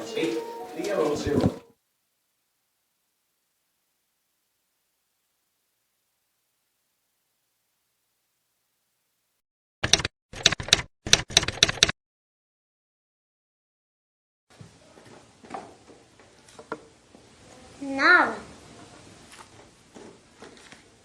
Nada. Empanada. It's Mr. Empanada to you. Now serving up scrumptious empanadas in convenient Tampa Bay locations. Mr. Empanada, light.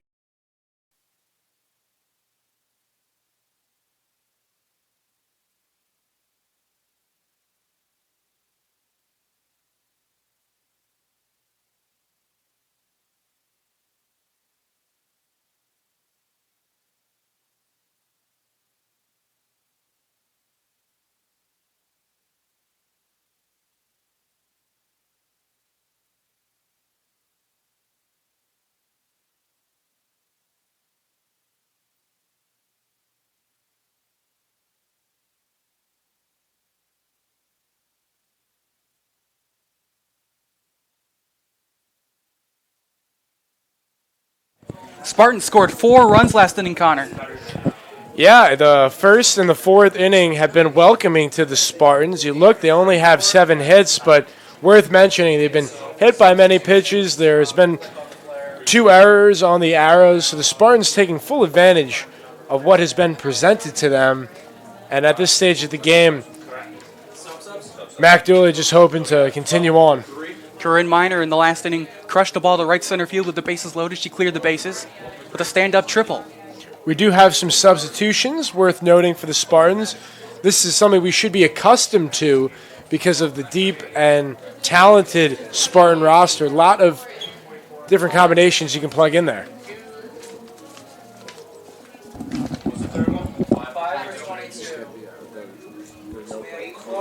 Kaylee Clark, the junior, looks like she's coming in at third.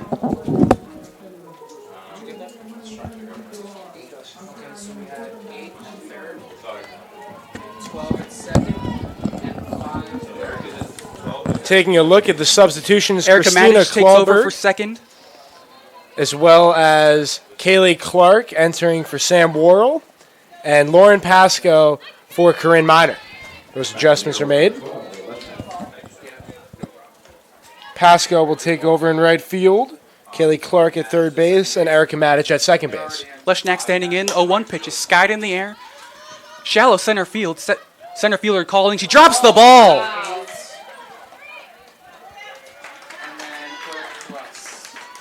The freshman Chevalier had that one all the way, but she dropped it. Those will be some growing pains as she makes the transition from the scholastic to collegiate level. Seemed like they couldn't decide who was going to call that ball. And I'm surprised that Pasco didn't call out. She's the senior, just entered in the game. Nonetheless, runner in scoring position for the Arrows. The first runner in scoring position we mentioned when Leshnak tried to get a triple. She was rounding second base, but never officially stopped there. So first official runner in scoring position today for Ursuline comes in the 5th inning. Nick Pond 0 for 1, a strikeout her first time up.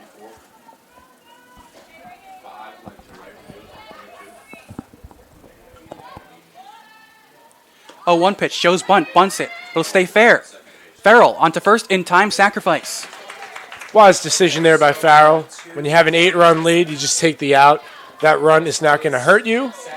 What could hurt you is if you make the throw and everyone's safe and you just get another runner on board. Always take the sure out, especially when you have a giant lead like this. Catcher Allison Hughes, 0 for 1 today. Gets her second chance with the runner on third. Only 1 out, and very well could be Ursuline's chance to get on the scoreboard. Infield comes in a few steps. Here's the first pitch. Taken on the inside corner, 0-1.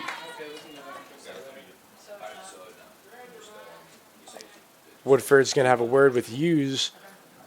And you saw Nick Pin, she was well down the line on that pitch, so the aggressive nature of Ursuline is not going to go away anytime soon.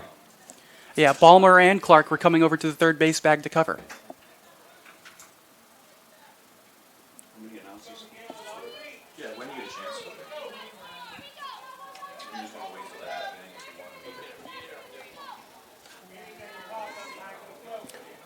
Hughes, she had 7 multi-hit games last season.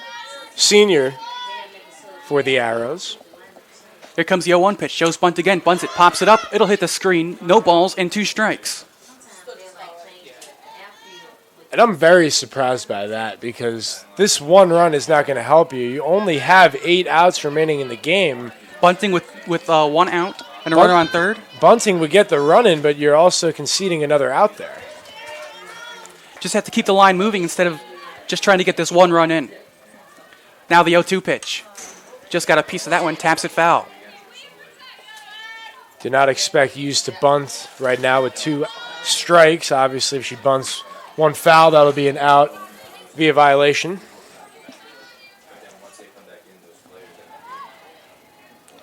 Again, the 0-2 pitch, taken downstairs. A ball and 2 strikes. Looking at Woodford right now, she might be trying to spoil this run for the mercy rule. Of course, 8 runs after 5 innings would indeed end this game early. That pitch is skied in the air, shallow left field. Shortstop Balmer has it. 2 down. And you could see Nick Pin was looking at Woodford, waiting for her to give the call to tag, but that was hit to the shortstop. Balmer would have been asking for trouble.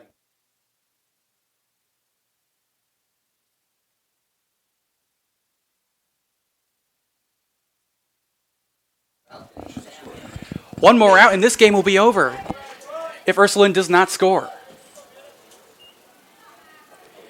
8-0, top half of the 5th inning.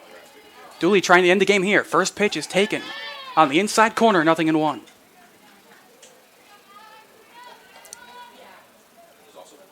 Can Ursuline extend this game?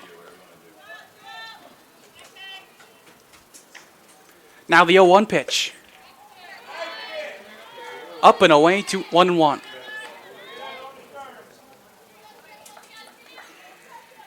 McKaylee Dooley trying to get a complete game, only having thrown 50 pitches. 1-1 pitch. Up and outside, 2-1.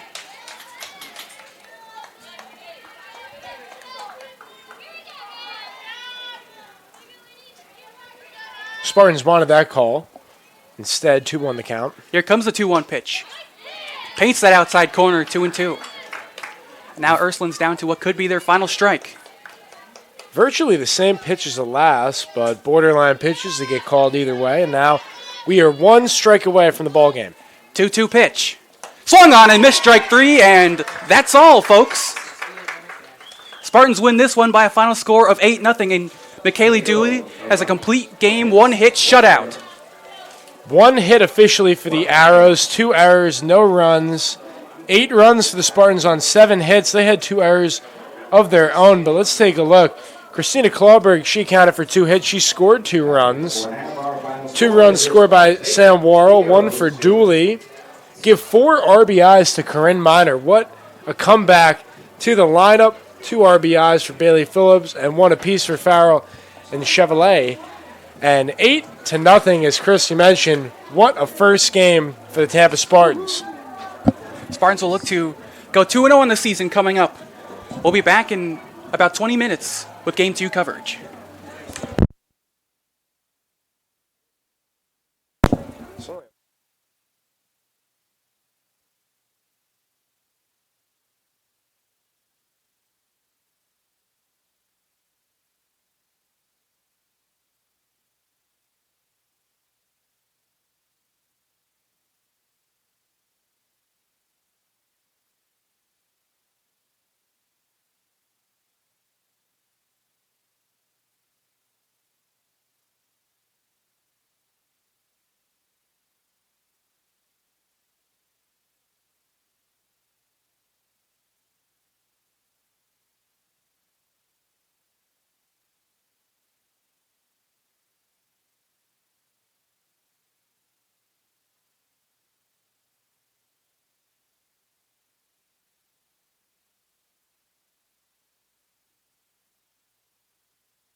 We apologize for some technical difficulties here at Namoli Family Stadium.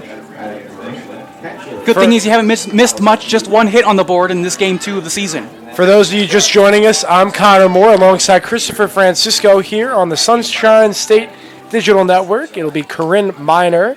She's thrown 26 pitches, has 1 strikeout, and has yet to give up a base runner. And her first pitch is a strike to catcher Allison Hughes.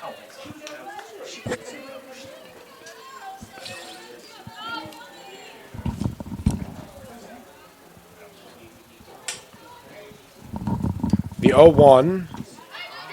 An Ephus pitch there. That's what it looked like, yeah. That will move to 1-1. Shades of El Duque. Recapping the last inning since the technical difficulties were on display, Mackenzie Allen pinch ran for Bailey Phillips. Bailey Phillips has re-entered the game, but Allen was left stranding on third base. So her day is done. And it's a 2-1 count, Corinne Miner to Allison Hughes. And it's 2-2 now.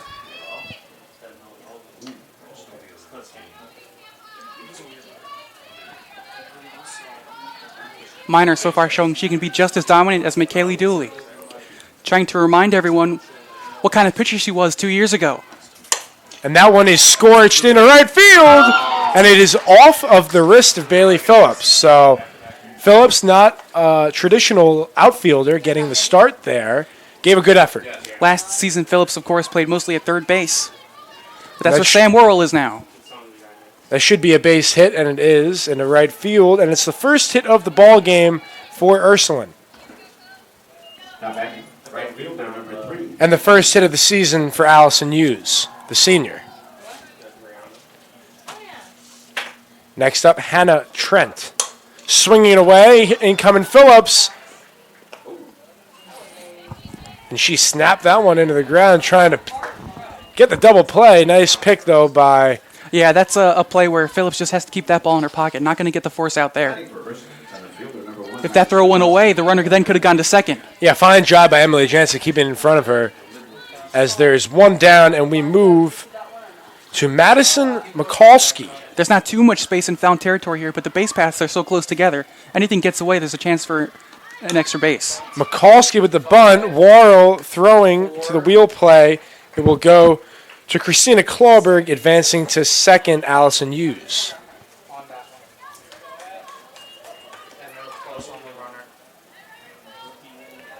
Reminder, the Spartans won the first game 8-0 via a 5-inning mercy rule in the first game, but got to give a lot of credit to the Arrows. They do not look like the same team that was on the field not too long ago. They are in a grudge match right now, 0-0, but they're knocking on the door. First pitch just outside by Miner. Farrell wanted that call. Arrows hanging into this game a lot longer. Kevin Jack not budging on the borderline call, and 1-0 the count. There's that drop ball again, falls off a table.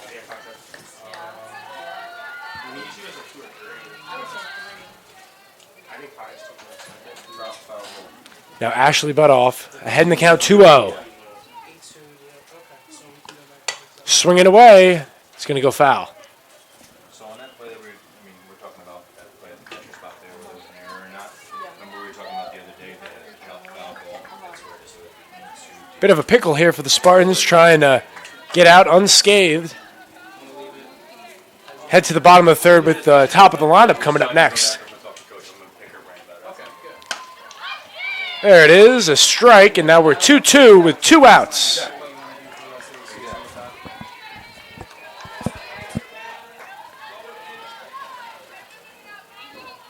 Wonder if we're going to see the off-speed from Miner. That's been her go-to pitch. That's how she got the first strikeout. She's going with the fastball. Does Farrell have a play? She doesn't.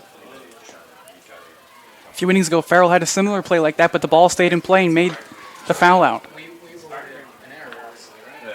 Well, he's just trying to get the hits for them.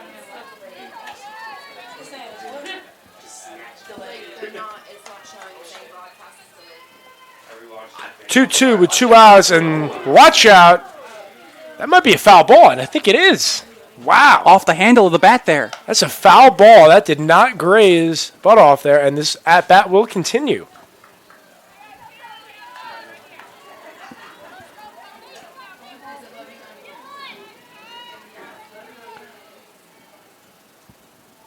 Miners 2-2 outside. We have a full count.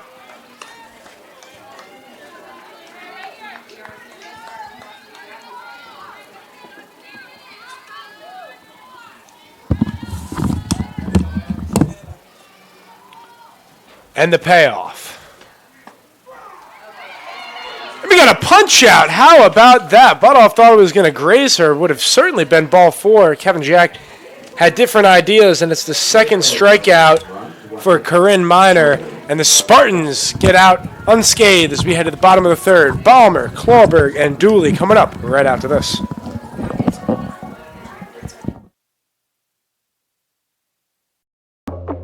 We're more than just $7.99 large two-topping pizza delivered. Hey, B, is this it? We're an end zone dance at your doorstep. No one out pizza.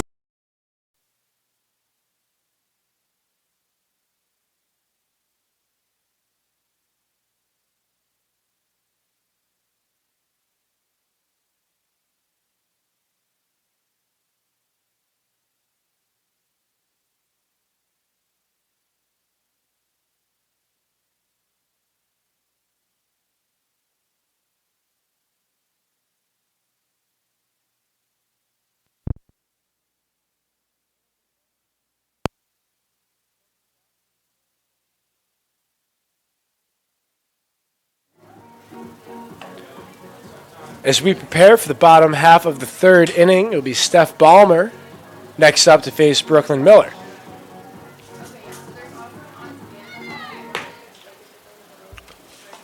Ballmer is 0 for 3 in her first 3 collegiate at-bats, looking for her first hit. 34 pitches for Miller through the first 2 innings.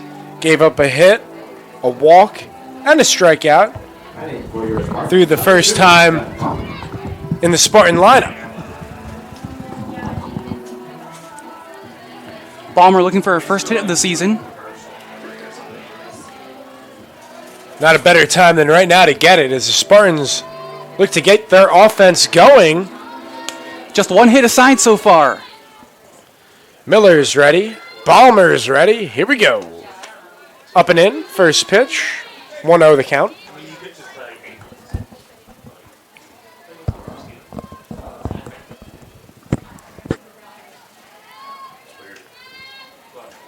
Pulling it up like on my laptop, and then the person just on the phone was saying like broadcast is delayed. 2-0 the count. Ballmer in the driver's seat.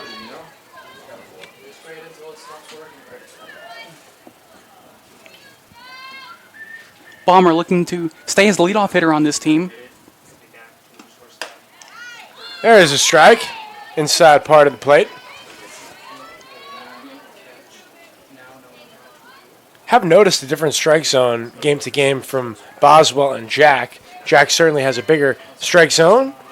The 2-1 showing bunt and missing is Ballmer. Count evens 2-2.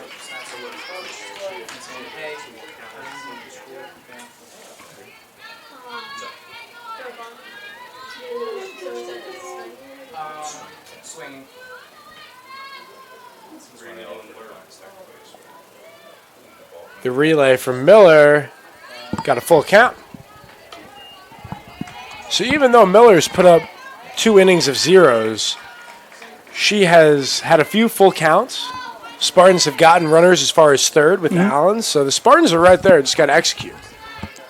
Spartans have gotten close, you're right. Ballmer, a little looper. It will be caught by the right fielder, Butoff. So Steph Ballmer's first hit will have to wait at least another at-bat.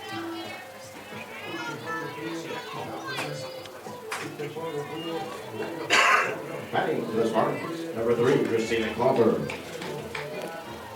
Clawberg up. She worked a walk her first at-bat.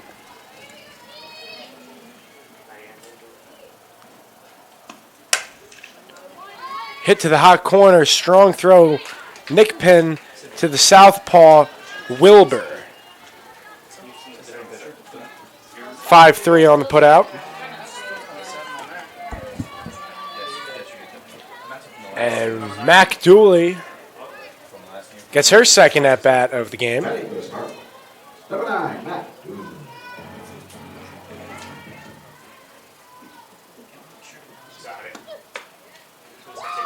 Pitch inside, ball 1.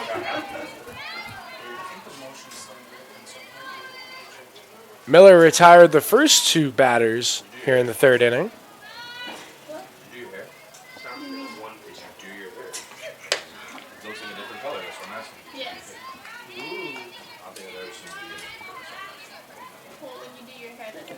Do 2-0 here. Chris, you got to give her the green light, right, Mac? She's got to swing. 3rd place hitter, best hitter on the team. If it's what she likes, swing away, Mac.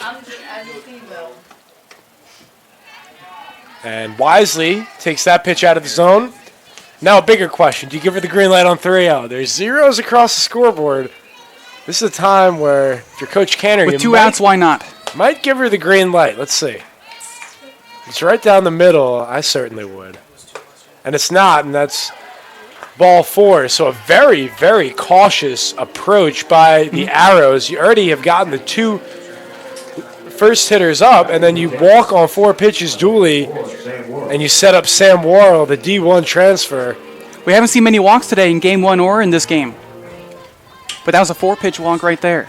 Getting dicey here at the Namoli Family Stadium. The first pitch from Miller outside.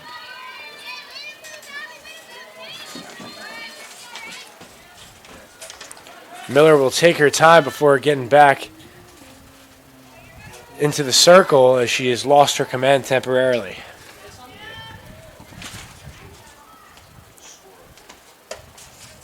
There's a strike, 1-1 to count. In 2017, Worrell led South Florida in home runs with 6. In 2016, she had 5 home runs and a .449 on-base percentage.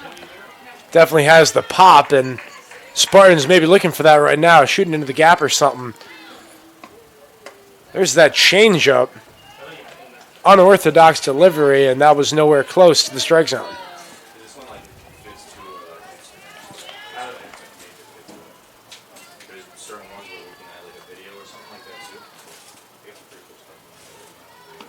Worrell crushes that. High fly to left field, and that will do it. Just as she hit that ball, a big gust of wind came towards our way. So after 3, each team has a hit. And we will get ready to go to the 4th inning. Sadie Jones, Brooklyn Miller, Leah Leshnek will be up against Corinne Miner when we come back.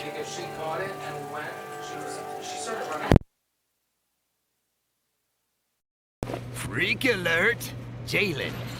Not like a slips into baby talk when he's feeling insecure kind of freak. Not even a little bit. Jalen's a freak about hand-slicing all-natural meats for every Jimmy John's sandwich he makes. Look at his unfettered joy. And not just for ham. You should see him with Capicola. Thank you, Jalen. Your meat freakiness means better sandwiches for all. Freaky fresh, freaky fast, Jimmy John's, freak yeah!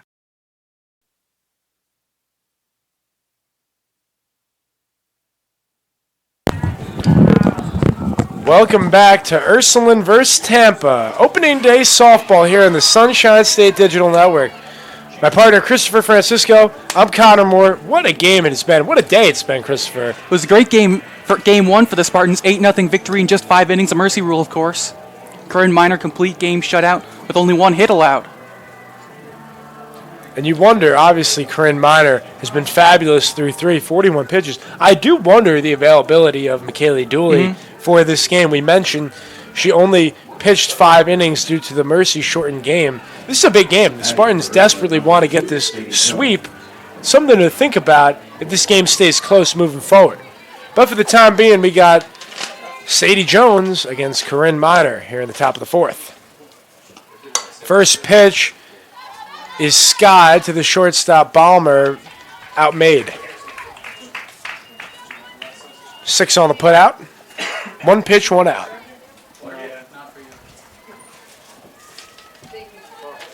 Batting with the Arrows, number 27, Brooklyn Miller. Now, Brooklyn Miller, she was a .271 hitter last year.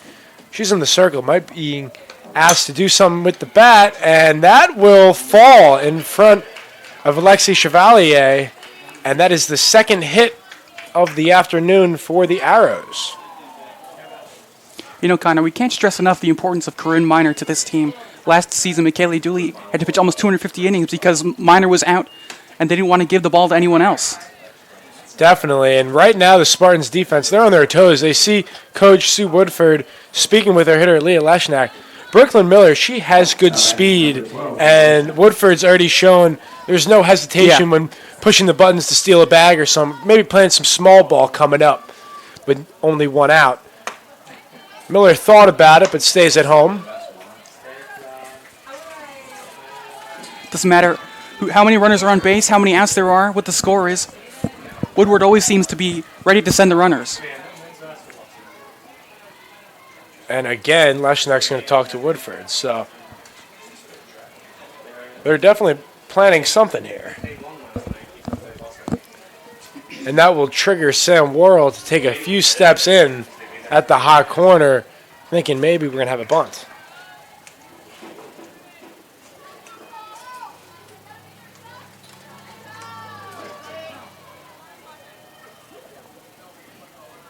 And the pitch is outside.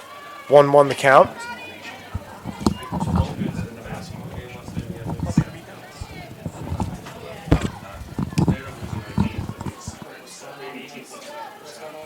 How about the Tampa baseball team at North Greenville, Christopher? They defeated the #1 team in the nation. The Spartans obviously were unable to win their first 2 games of the year, but this is a big win for the Tampa Spartans against the best team in the pre-rankings right now. That's something very impressive. That game taking place at Steinbrenner Field, home of spring training, home of the New York Yankees.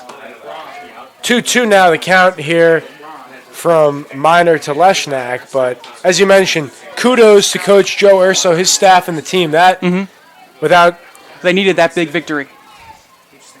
And the 2-2 now from Miner, and this one hit right back at her. Going to go for the lead runner, and that's all they'll get. Wisely throwing to Steph Ballmer there to get the lead runner now with 2 outs.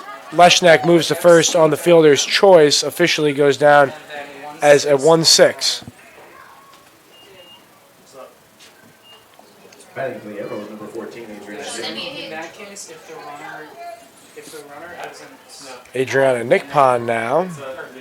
If the batter gets on, but another runner gets out, then you put the fielder's choice, you just write fielder's choice in there, and then write the put out on the out runner that got Miner's ready. Nickpon's ready.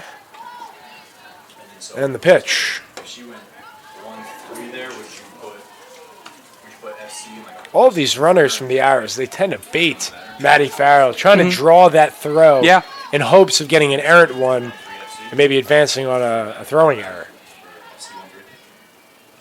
So if they went to the... That one's a slow chopper to Ballmer. She'll go across the diamond to Jansen. That will conclude the top half of the 4th inning. 1 hit, 1 runner left on, but Corinne Miner faced 14 batters and has thrown 4 scoreless innings. Coming up next, Miner will be up, followed by Bailey Phillips and Maddie Farrell.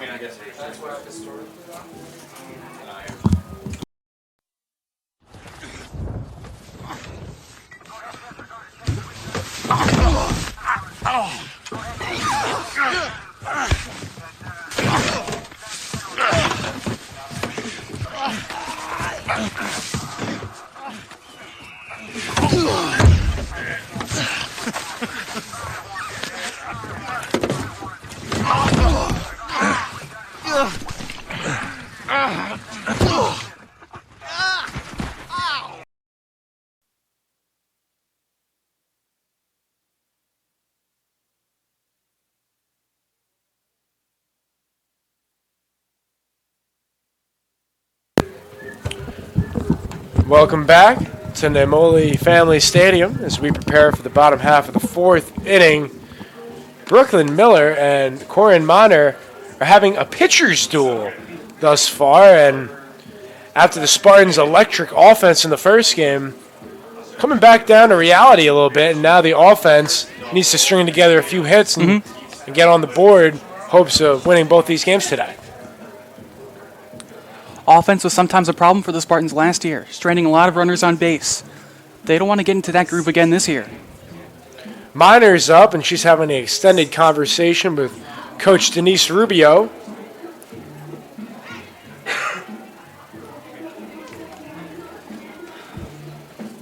Heading for your Spartans, number 22, Corinne Minor.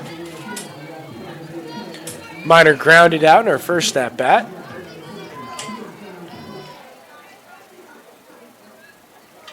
And the two pitchers get ready to clash here. Miller doing the honors. Swinging away, Minor. That one almost went over the netting. Heads up to any pedestrians walking down. There are some folks walking out there.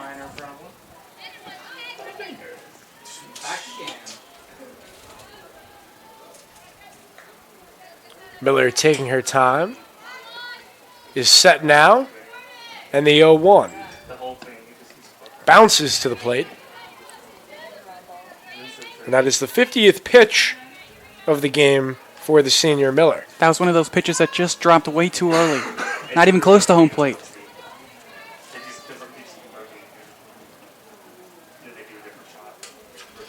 The 1-1 en route. Swung on and missed. Now Miller, the junior, in the driver's seat.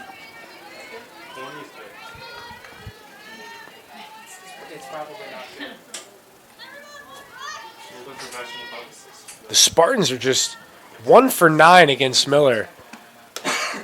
And that could have been a punch out, but That pitch was high. It was a good call.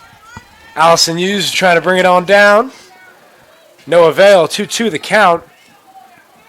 Miller delivers, and this one is poked out in a shallow right field. Coming on and not able to make the catch is Butoff.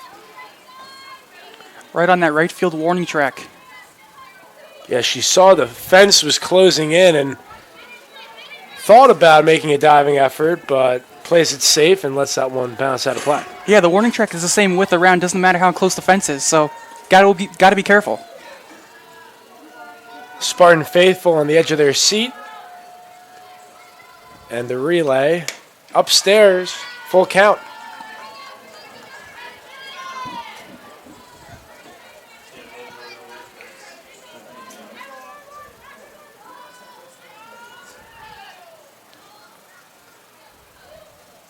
Miller delivers. We'll do it again.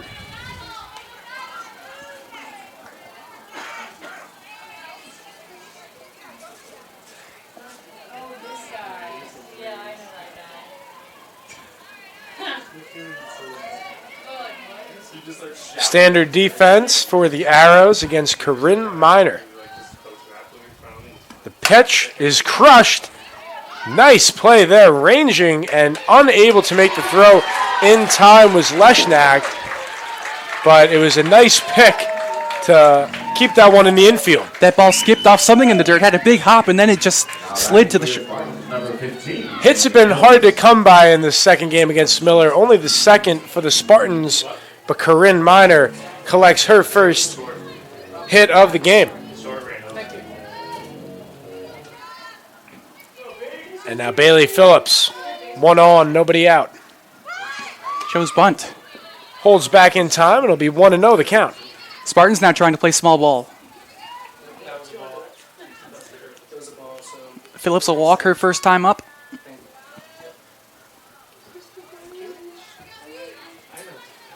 This might be the inning the Spartans are waiting for. The hitting parade. Is it coming up? Ooh, and that hits Phillips. And that is a catastrophic mistake by the Arrows. Showing bunt that pitch just inside. Kind of hit her in the chest there. She was facing that pitch. Phillips was sacrificing the out to try to advance the runner. She doesn't need to. She gets on base via the free pass. And oh my goodness. Looks like another pinch runner here. The pinch runner will be Brianna Taphouse. Coming in for Corinne Minor. Bree Taphouse, another one of the explosive Spartans when it comes to the base pass. likely scores on anything that gets out of the infield. Tap pass is from Glendale, New York. Frank Sinatra School of the Arts, and she's related to Hall of Fame catcher Mike Piazza. Someday got to ask her about that. Absolutely. And the first pitch is high. The one thing she has on Mike Piazza is the speed. Yeah, definitely. Mike Piazza did not have that. Well, he was a catcher. He was one of the slowest guys you've ever seen. Sadly for Bree Taphouse, that's where the list might end in terms of the comparison to Piazza, one of the all-time greats for the New York Mets. The 1-0, successful bunt. Trying to go to third, and not a smart decision by Wilbur. Everybody's safe, nobody out. And that hitting parade is looking more and more likely in the bottom of the fourth inning, Chris. That time they did run the wheel. The first baseman came down. The third baseman stayed back, looking for the force out at third. They didn't get it.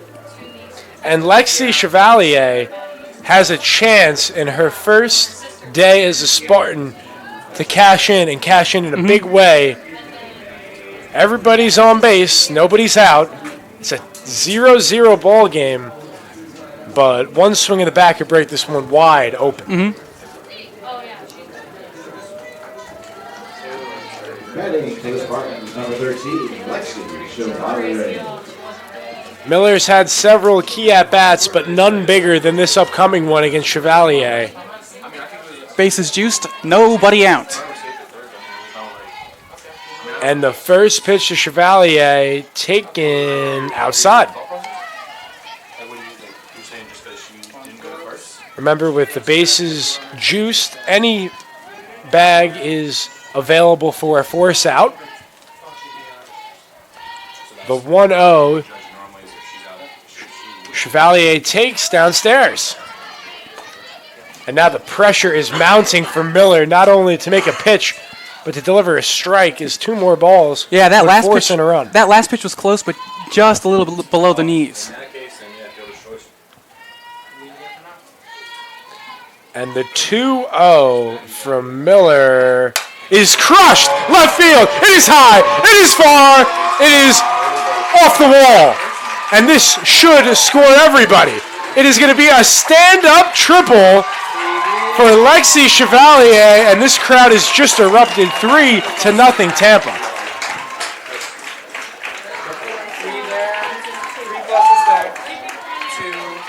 Her fourth RBI of the season. That's right. That's a clutch knock there from Chevalier. If this was another ballpark, that's probably a grand salami. It certainly had the makings of it. Yeah, as we've always talked about, I've only seen one ball ever go over the fence here. And let's see, Coach Canner is out, potentially making a substitution. Let's see who it is.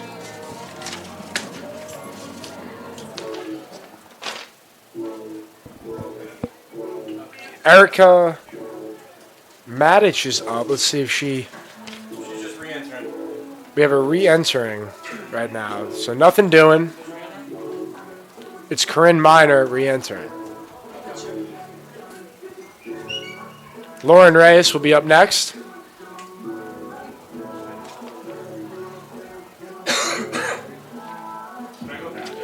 Spartans are looking good starting out the season 2-0. After that sensational hit by Lexi Chevalier.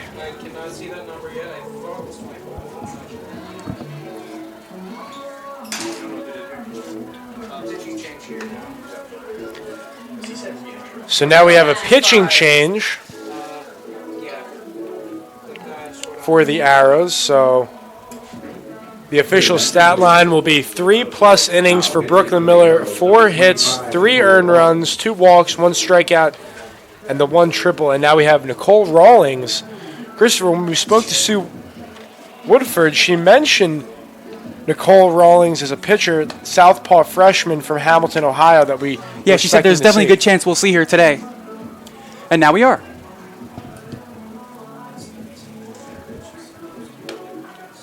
So Lauren Reyes will be the first to get a look at the southpaw freshman for the Arrows.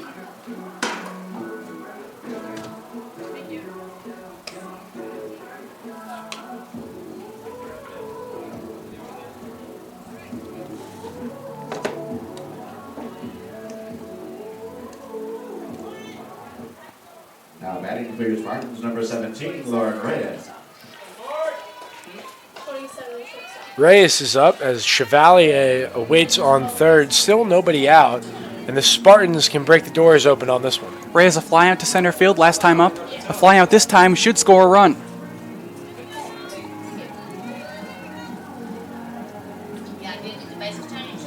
Rawlings is ready, as is Reyes. And the first pitch from the southpaw is on its way.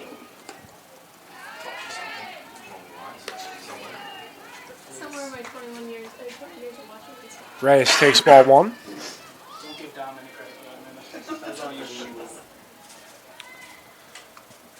1-0. Outside, 2-0.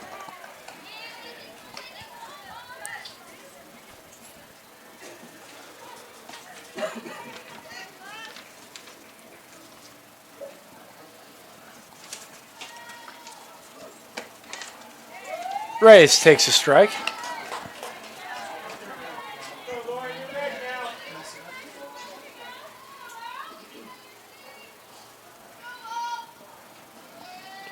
Here's the 2-1. Moves to 3-1.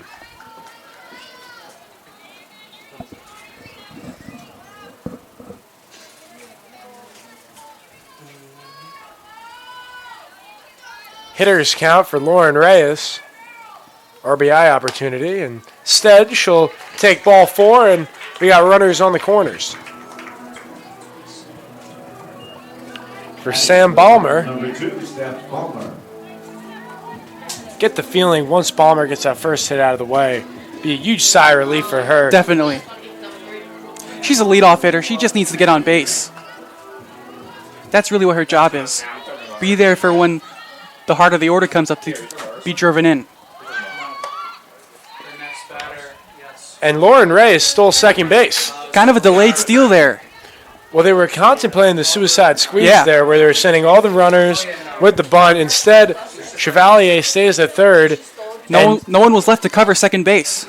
And Hughes also threw it back to Rawlings when she probably should have looked to find someone at second base. But you mentioned neither of the middle infielders directly went on a path to get there. So chaos for the Arrows defense. Now 2 runners in scoring position for Balmer. And the count is 2-1. In general sense, it looks like the catcher didn't even try to go to second. That would be especially given that there's a run out there. But I didn't see it, so I can't. The 2-1. 3-1.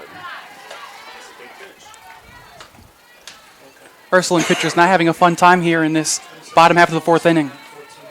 Spartans lineup has not been kind. Now 11 runs on the day. Too many hitters counts. Chopper foul, and we'll have a full count. How many times in this inning has it been 3-0, 3-1?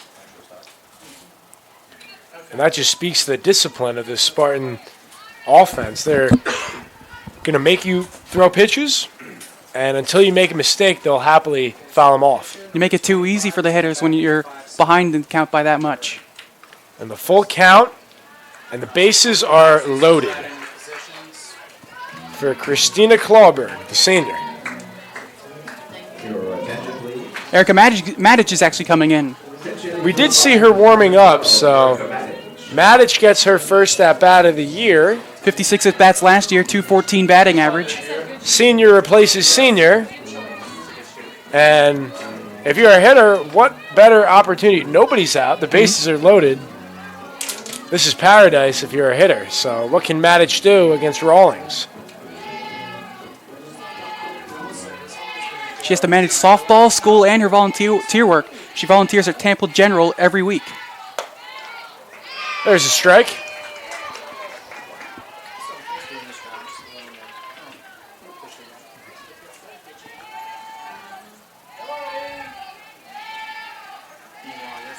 The 0-1. Pops sky high. First baseman Wilbur makes the catch. First out of the inning.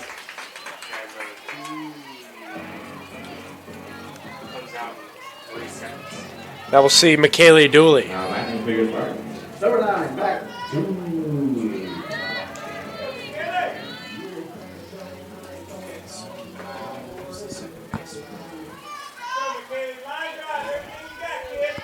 Dooley looking to get her offensive season started. And Mack hits a slow roller to second base to come in home. And Chevalier Very is close thrown play out. there. Getting the lead runner. Awareness on display that time by the senior Sadie Jones. The infield was kind of halfway there, not completely in. They knew they had the foresight at home. A nice play there, but very close. So now Sam Worrell gets the chance for her first big hit as a Spartan.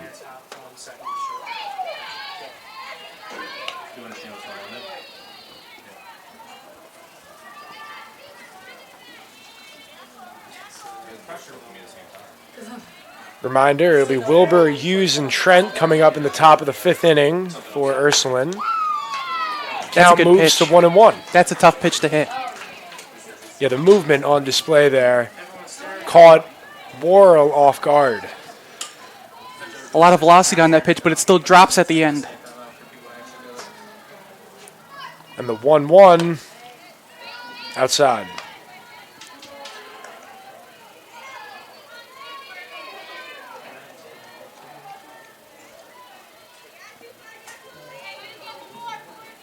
Worrell's in the zone.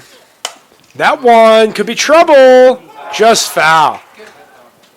Hit that one on a button. 2-2 with 2 outs now, and the base is juiced. This is a big pitch here because you want to keep this game at a reasonable deficit. So 3, that's still manageable, but any more runs would just... The last game, they were mercy ruled.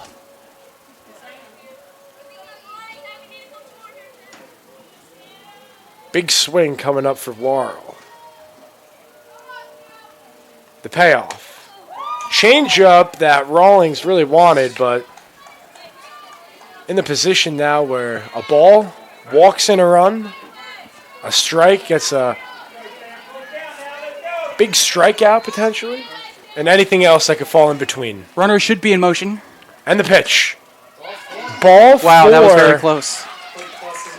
And Sam Worrell gets the easiest RBI of her career, not having to swing at that one. In comes Lauren Reyes. Ursuline coach not happy with that pitch call. And the 4th inning has been a good inning to the Spartans. They dropped 4 runs in the first game, and so far they have 4 in the second game, maybe even more. Mm-hmm. And they had big 3-run triples in each inning, in each game.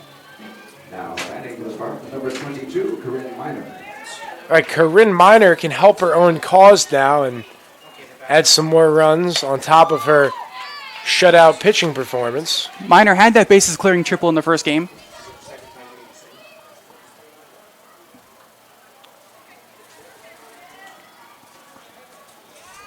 The 0-1 to Miner is low.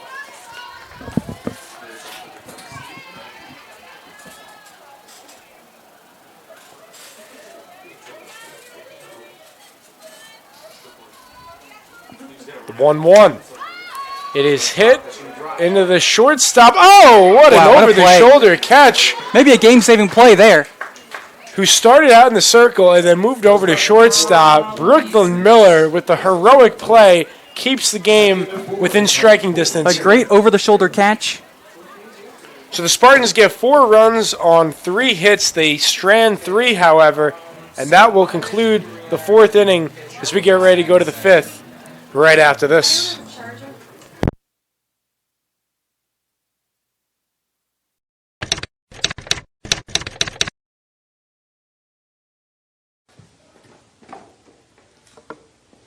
Now. Now.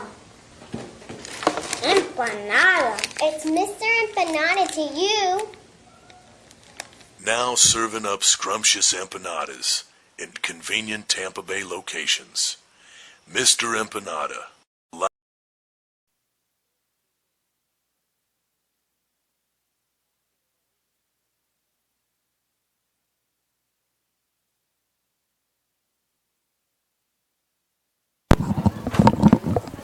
Substitutions for the Spartans on the defensive end. Lauren Pasco enters in right field. Erica Matic comes in to play second, and Corinne Miner is still out on the mound in the circle. Now playing second base, number 12, Erica Matic. And Christopher, let's talk about some of the stats. The Spartans, they have 4 hits and 15 at-bats. They have 5 base on balls. They've struck out once. They've scored 4 runs, left 11 on base. And they have 1 hit and 5 two-out opportunities, but none bigger than the big hit by... Yeah, they don't have too many hits, but they cashed in finally when they had to. Yeah, Chevalier with the big bases clearing triple. That's been the difference thus far. Of course, the RBI walk by Worrell helps as well. But we're ready. It's Carly Wilbur against Corinne Miner. Jansen and Worrell in a step or two in the corners. Outfield playing straight up. That one is crushed into the gap, ranging to her left. Catch made by Lauren Reyes.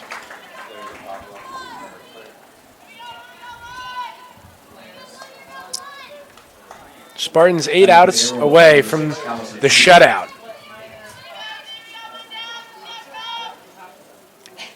Allison Hughes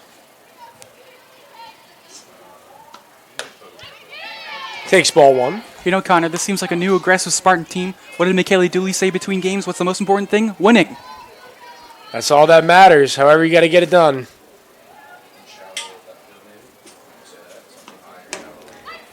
It's funny, actually. The women's basketball team, they defeated Emory-Riddle in overtime yesterday. They had as much as an 18-point lead, lost it within the last minute before scoring a layup to force overtime by Dori Naj. That's a perfect example. You just got to win. Yeah, that's the only thing that matters. No matter the score, get the dub, get out of there, and then wait for the next game. Perfect example. Any sport. That's what the Spartan softball team trying to do here. And that one might have hit Allison Hughes' sleeve, and I think it did. It did not hit any of her body, but it got a part of the jersey, and that's all that counts. Yeah, she didn't seem to flinch at all, but I'm sure it definitely got a piece of that jersey.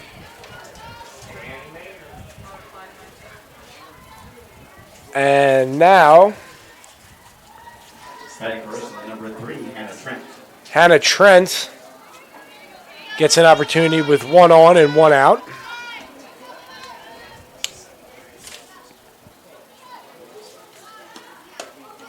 Snap throw to no avail.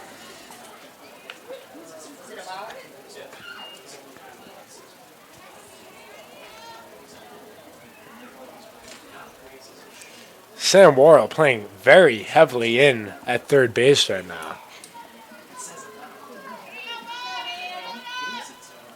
Almost could not come in any closer if she wanted to without running the risk of getting drilled by a line drive. This one is flared to Erica Matic. She makes the catch. Be a 4 on the put out.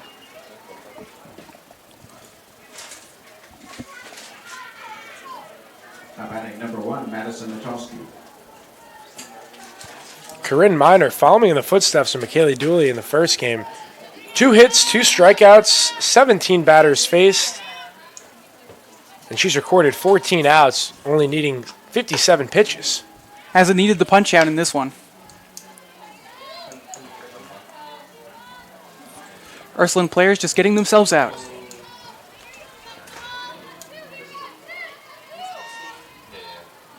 The 1-0 to Trent. Snap throw, they might have gotten her, and they got her in the rundown. Jansen chasing down Hughes, and it will officially be Balmer to get it, so the official scoring will be 2-3-6. And that play ends the inning. And the Spartans are 6 outs away from a 2-0 start. Coming up next, Pasco, Farrell, and Chevalier. We'll be right back.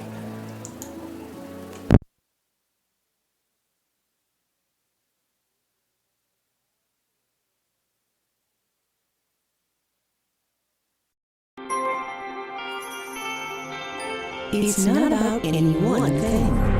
It's about how everything comes together, how it all connects. People, ideas, resources, community, everything.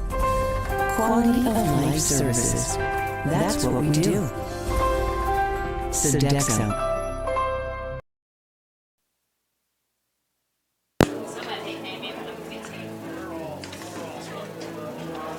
Welcome back to Namoli Family Stadium. For Christopher Francisco, I'm Connor Moore.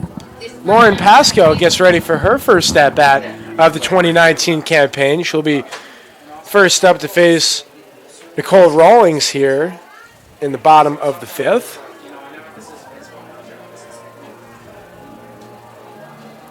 Talking to Lauren Pasco, she's got the best walk-up song with Tessie. Yeah, that's a you know where throwback. she's from when you hear that. Yeah, you think of Boston and the Boston Red Sox. Yeah, it's world champions this year.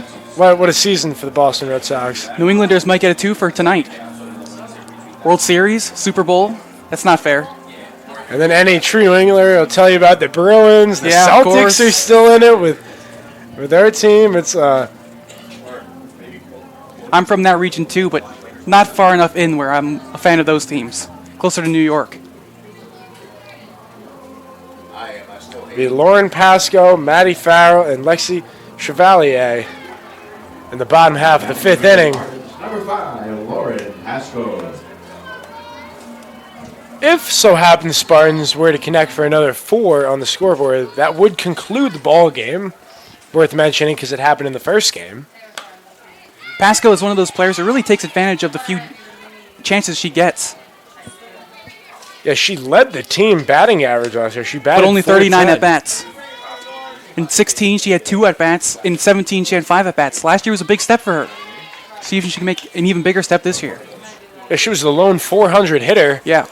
For the Spartans. Worth mentioning the last player in the major leagues to hit 400. We got to go back to Ted Williams. Yeah, of course.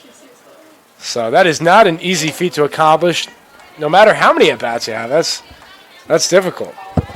Pasco's one of a few players on this team who really take advantage of those few opportunities that they get. Well, she's behind the count now, 1-2, but she's a contact hitter looking to make the defense make a play. The 1-2 skips to the plate. Save off the chest pad.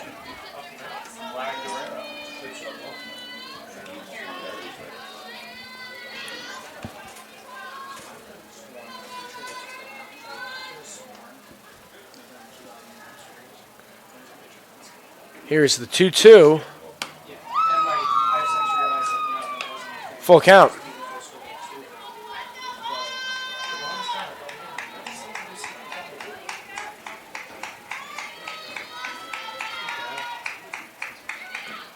And the pitch hit to the shortstop. Going to be a tough play. And they get her. Miller to Wilbur on the 6-3. That was a close one. Might need instant replay for that one. Bang, bang play at first. No argument, though, by the Spartans, so they'll...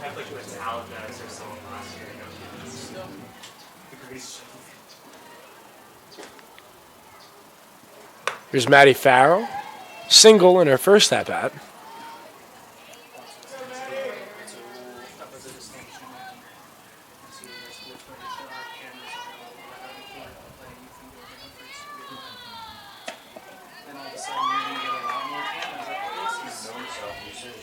One the count.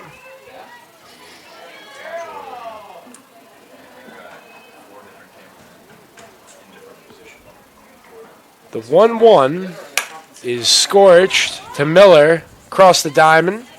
Makes the relay that is dropped by Wilbur. Wow. So Carly Wilbur is having a little bit of difficulty out there. Yeah. In both games. Mm-hmm. And here comes Coach Canner. Looks like we're going to have a pinch runner for Maddie Farrell. As Sam Kay is coming up to pinch hit. Pitch hitting the Spartans, number 16, Sam Kay. So we will have the pinch hitter, but it looks like Farrell's going to stay there at first for the time being. Gets the thumbs up from Coach Canner to stay out there.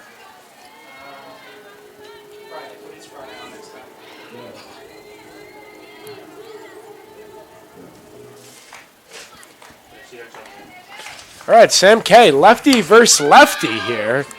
Do you have a play used? No, that hits the net. I believe Sam K is the only lefty anything on this team. Yeah, and not often at any level of ball do you see a lefty hitter facing a lefty pitcher. Yeah. But She is. I'm pretty sure she's the only one on the roster. Throw all the metrics out the window. Let's play ball. 0-1 the count. Now 0-2. So Kay will look to shorten up her swing. I've never heard that. The 0-2 outside. I think Coach Canner is just trying to get everyone in these games. Loosen everyone up, make people more relaxed. So it's my discussion. Dominic style. All right, you're the DJ, right? I just played. 2-2 the count. You don't have the playlist from last year on it? I don't remember what her songs were. I think it was. If Kay gets on, Lauren Reyes will get a chance to bat. 2-2. She didn't really play too much last year. I think. I mean, she pitched a little bit. And the pitch. Got a full count. That pitch was just below the knees. And you see the displeasure by Hughes. Not often you see a catcher look back at the umpire to be, where's the call? Yeah, she's done that a couple times this afternoon. Almost showing up the umpire by that, but the full count, ball 4.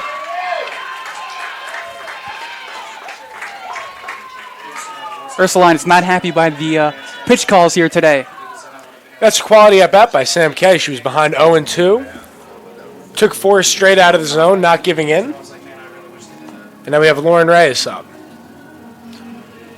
But here comes this pinch runner for Maddie Farrell that we were waiting for. She will be replaced by Emily Profit. Your attention, please. Pinch running for the Spartans. Profit, the sophomore from Newark, Delaware, Caravelle Academy graduate. Adding some speed to the base paths.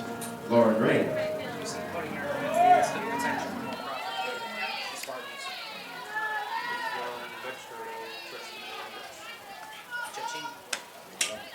Reyes takes one in the zone.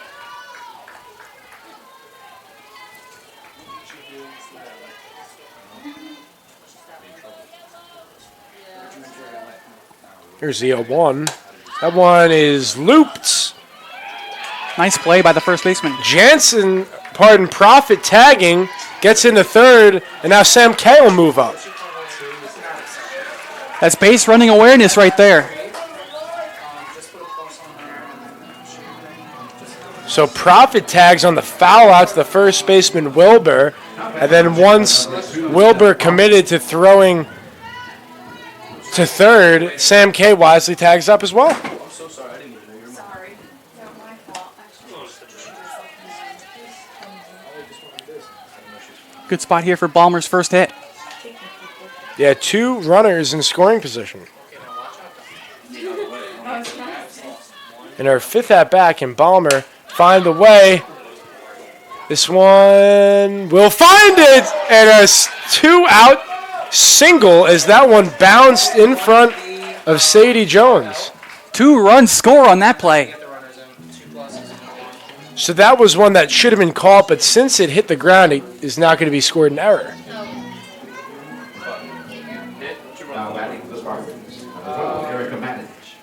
So we talked about it, Christopher. Ballmer getting that first hit. I don't think it was going to come as literally as it did that time, where literally it was just granted her. Happy birthday, Steph Ballmer. That's right. Fell in between 2 defenders, but now the Spartans are up 6-0. They get 2 more runs. That would be This will be a ground out as Matic is tagged out. And that will conclude the 5th inning, but not before the start. The Spartans strike for 2 more, growing their lead to 6. It'll be Mikulski, Butoff, and Jones waiting in the top of the 6th when we come back.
Substitutions for the Spartans, moving from right field to center field, is Lauren Pasco. Moving from designated player to right field, McKaylee Dooley. And Erica Matic still at second base. Everything else holding true as Madison Mikulski will bat next. She had a sacrifice bunt in her first at-bat. And 6-0 in the top of the sixth. Corinne Miner preparing to throw her 58th pitch of the ballgame. Spartans 3 for 10 with runners in scoring position, 2 of 7 with 2 outs. That's been the difference as Ursuline's been shut out in both departments. Yeah, not too many hits for the Spartans, but they've cashed in when they had to. So barring a big-time comeback by Ursuline, the Spartans looking to cruise to 6 more outs and earn their second win in 2 tries. Ursuline also had some defensive miscues, some of them errors, most of them not recorded as errors, though. Miner hits her target, 0-1 the count. We saw that foul out where both runners were able to advance. That ball dropped in right field, led to a couple Spartan runs. The 0-1, cut on and missed.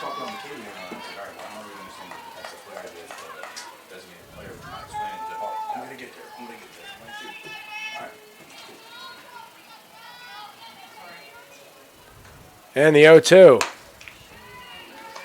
Up by the eyes.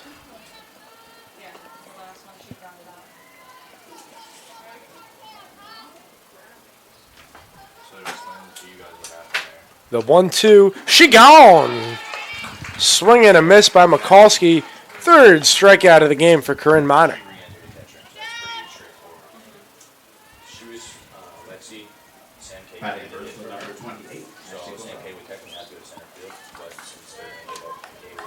Butoff up to the plate. 0 for her first 4 today. 5th try. Trying to find her first collegiate hit.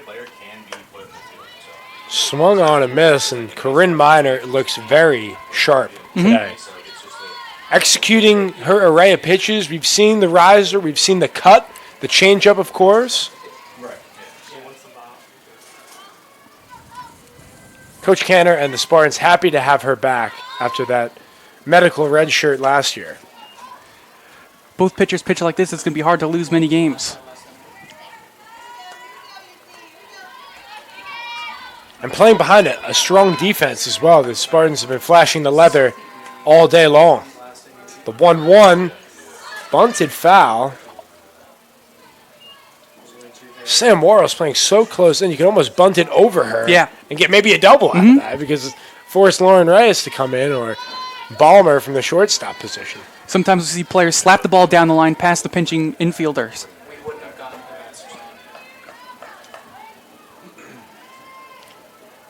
The 1-2 from Miner on its way. We'll do it again.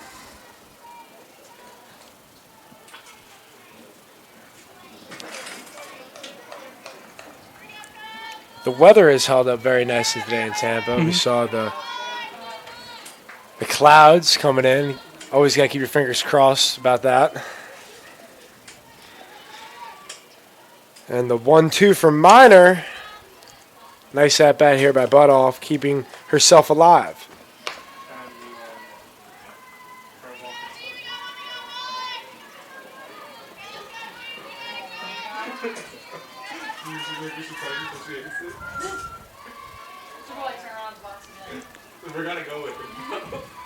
Here's the 1-2. Nice play on one hop. Worrell to Jansen. Across the diamond 5-3 on the putout. That ball came right up nicely for Worrell at third.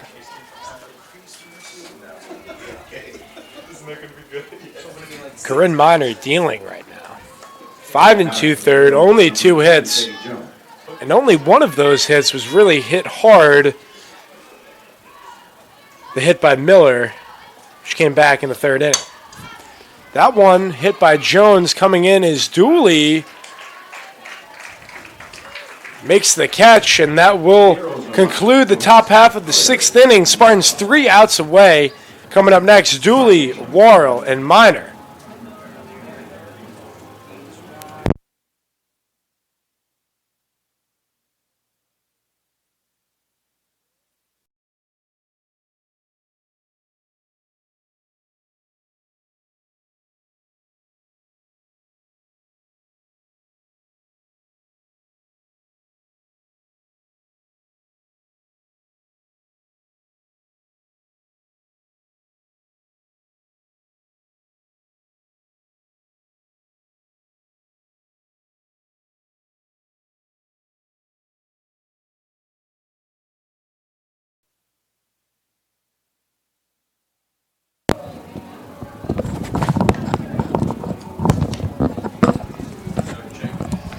All smiles here at Nemoli Family Stadium if you're a Tampa Spartan fan. They've scored 14 runs. They haven't given any up. So you don't have to be a math person to know you're in good shape when it comes to that. Spartans closing in on an opening day twin bill sweep. Coming up for the Spartans to face Southpaw Nicole Rawlings is Amelia Iacovino, the transfer from Florida Atlantic. We've been hyping up a fair amount. Gets her first at bat as a Tampa Spartan.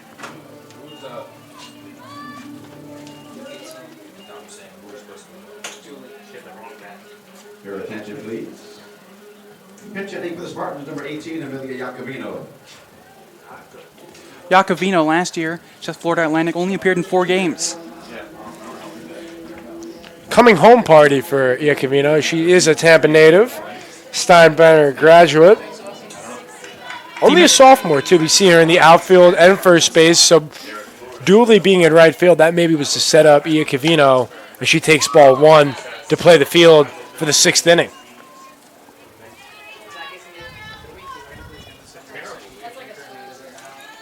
On deck is Warrell.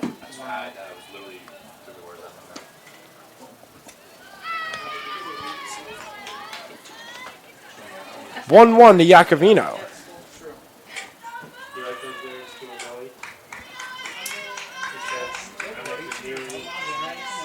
Pitch from Rawlings, just outside, 2-1 the count.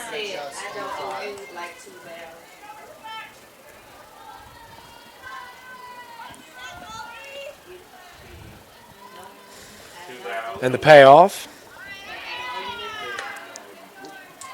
Hitter's count now for Iacovino.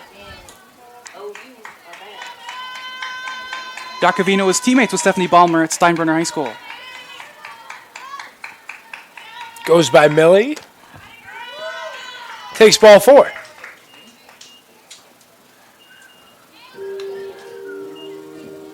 Now Sam Warrell.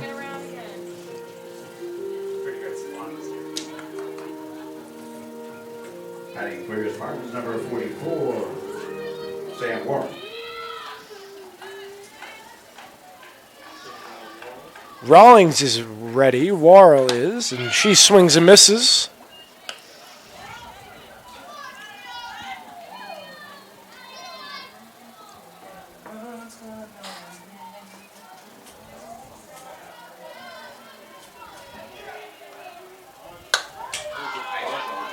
Warrell gets the bunt, and that is thrown away by Wilbur. Everybody's safe. Kind of a crazy bunt there. She almost stepped on home plate. She would have been out if she did that. This would be an E3 throwing error there for Wilbur. And Number 22, Corinne Miner. Corinne Miner now trying to help her own cause.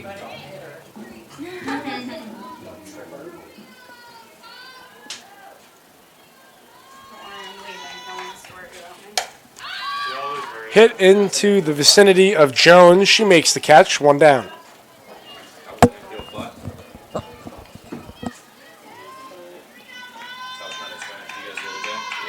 Bounce back pitch that time by Rawlings.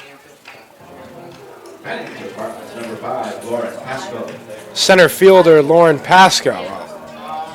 We've seen a lot of players in these games. I think that's going to be happening a lot this season for this Tampa Spartans team. Pasco out in front. Wilbur there with the catch. 2 down for Maddie Farrell. Oh, no pluses. Just hit answer around. And then I3 here. Next week, for number 54, Maddie Farrell. Wait, no, don't put the pluses on. I'll just make sure it was correct. What is I3? Infield fly. That wasn't infield fly. Please get a hit, so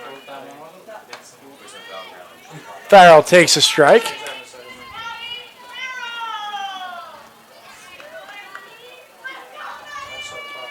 Farrell 1 for 2.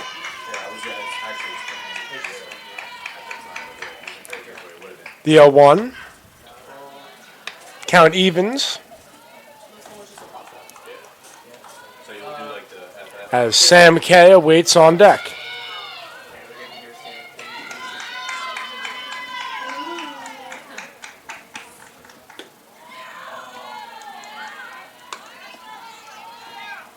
2-1 with 2 outs on the bottom of the 6th.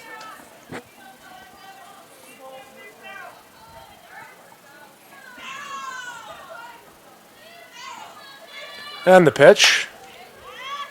3-1 now the count.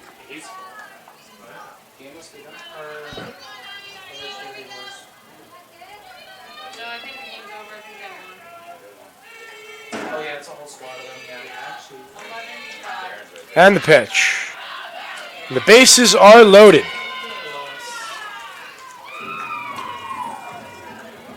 So now you have the opportunity. Sam K gets a hit and 2 runners score. That'll be your ball game. Yeah.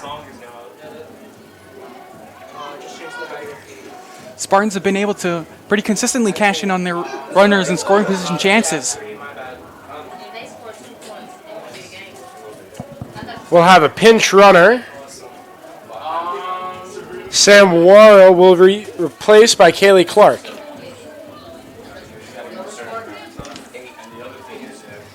To your point, Chris, we're seeing a bunch of Spartans get in action here. Why not? How about it for Tampa? Number 16, Sam K. Kaylee Clark represents the game-winning run if she's able to come across. Southpaw to southpaw. Kay dribbles one to Jones.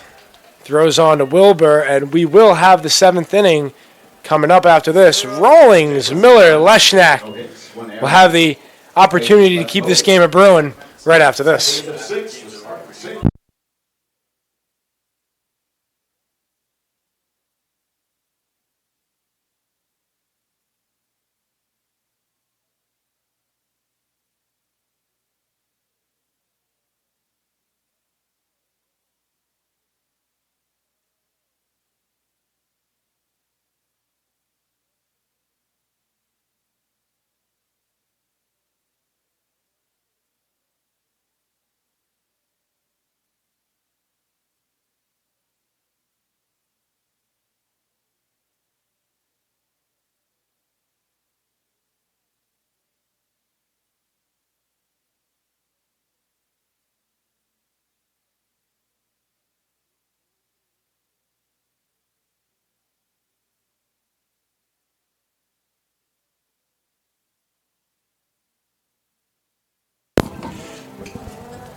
So Mac Dooley will stay in right field. Amelia Iacovino was just out there to get her first plate appearance. As Corinne Miner stays out there, only having thrown 68 pitches and in need of 3 outs. Spartans looking to shut out the Arrows in consecutive ball games. We've said it a couple times that the Spartans are able to get shorter outings for their pitchers, less innings. It's going to be a good season for them. Have a few of the baseball players in attendance after their big-time win at Steinbrenner Field against North Greenville. That was a 1-2 action in terms of playing, so the Spartans prove why they belong among the elites. Big win for our fellow Spartans. Rawlings fouls it off. Heading for the Arrows, number 27, Brooklyn Miller. Brooklyn Miller, she pitched really well in the beginning. Unfortunately, gave up in the 4th inning that big hit to Lexi Chevalier that is at the moment the distance, but Miller scorches that into center field for the 3rd hit off Miner for the Arrows. That's Ursuline's just 3rd hit of the game. Now batting for the Arrows, number 12, Leah Leshnak. Leah Leshnak. Spartans, they've held her in check. She's 0 for 4 on the day. One of the big boppers for Ursuline. Foul out play.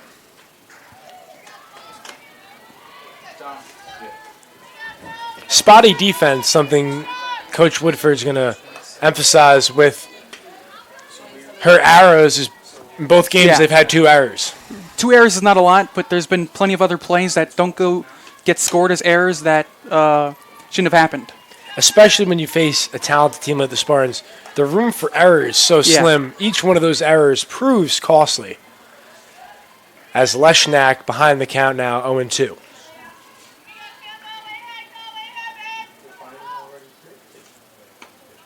Watch out. Up and in. A smile from Corinne Miner after that pitch. Yeah, that one got away from her. Not intentional at all. She's not trying to add anything as that one's fouled off. Just trying to collect 3 outs and send the Spartan faithful home happy.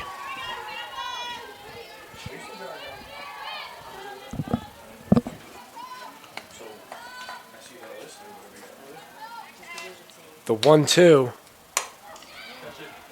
Balmer with the catch, and Brooklyn Miller, some fancy footwork there, able to stay on first base. Almost fell off the bag, would have been tagged out. That ball was a hanger right down the middle. And we see the strong arm by Steph Ballmer that time, slinging it across the diamond, almost getting Miller with the relay to Jansen.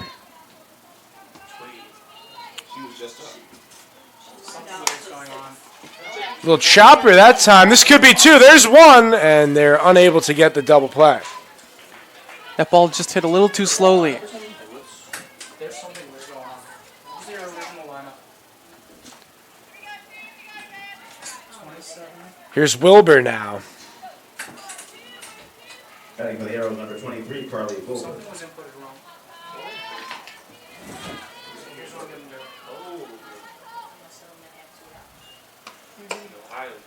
Pitch outside.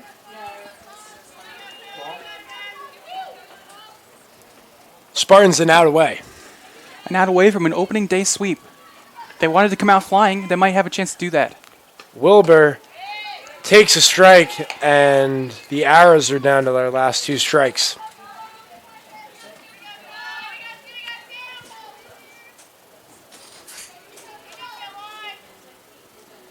The 1-1 is hit into the gap. Pasco cuts it off, and this will be a double. Ursuline not going away. As Allison Hughes now. That was a great play there by the center fielder Pasco to run over there, get the ball, cut it off in the gap, and throw it in. Keep the runner from scoring. If Allison Hughes is able to get on, Hannah Trent would be up next. Pitch from Miner upstairs. Spartans trying to keep the shutout in store.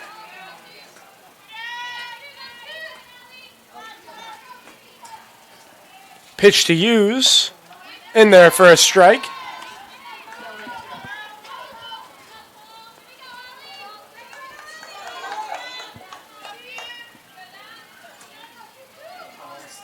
And the 1-1. Inside. It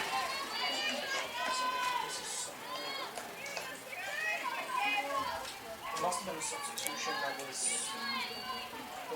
strangely or something. Swung on and missed. And the Spartans are a strike away from winning both games of the doubleheader.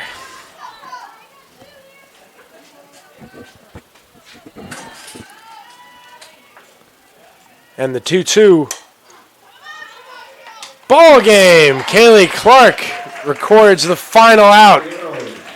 And that was some performance by Corinne Miner. She goes the distance, 7 innings, 4 hits, 3 strikeouts, 83 pitches. Christopher, what a day. And fantastic performance from the Spartans pitchers. Their hitters came through when they had to. A lot of runs scored for the Spartans. An awesome opening day for them. Yeah, the Spartans, they came ready to play, and that will certainly help them as they win the doubleheader here at Nemoli Family Stadium.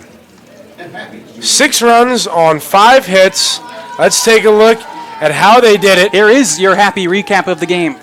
For Ursuline, no runs, 4 hits, 2 errors. For the Spartans, 6 runs, 5 hits, no errors. The winning pitcher is Corinne Miner. Lexi Chevalier in the 4th inning had the bases clearing triple off of Brooklyn Miller, who had been cruising up until that point. It was 0-0.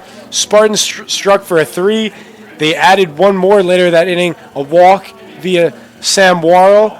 and they score 2 runs in the 5th inning off a kind of lucky swing from Sam Ballmer that fell in between Jones and Metallic. So at the end of the day, the Spartans, they were very sharp, and they did it on both sides of the field, shutting out the Arrows in Game 1 and Game 2, scoring 8 runs in the first and 6 in the second, and it doesn't get much better than that. Connor and I will be back with you next homestand. Thanks so much for joining us on the Sunshine State Digital Network. For Christopher Francisco, I'm Connor Moore. Take care, everybody, and enjoy Super Bowl Sunday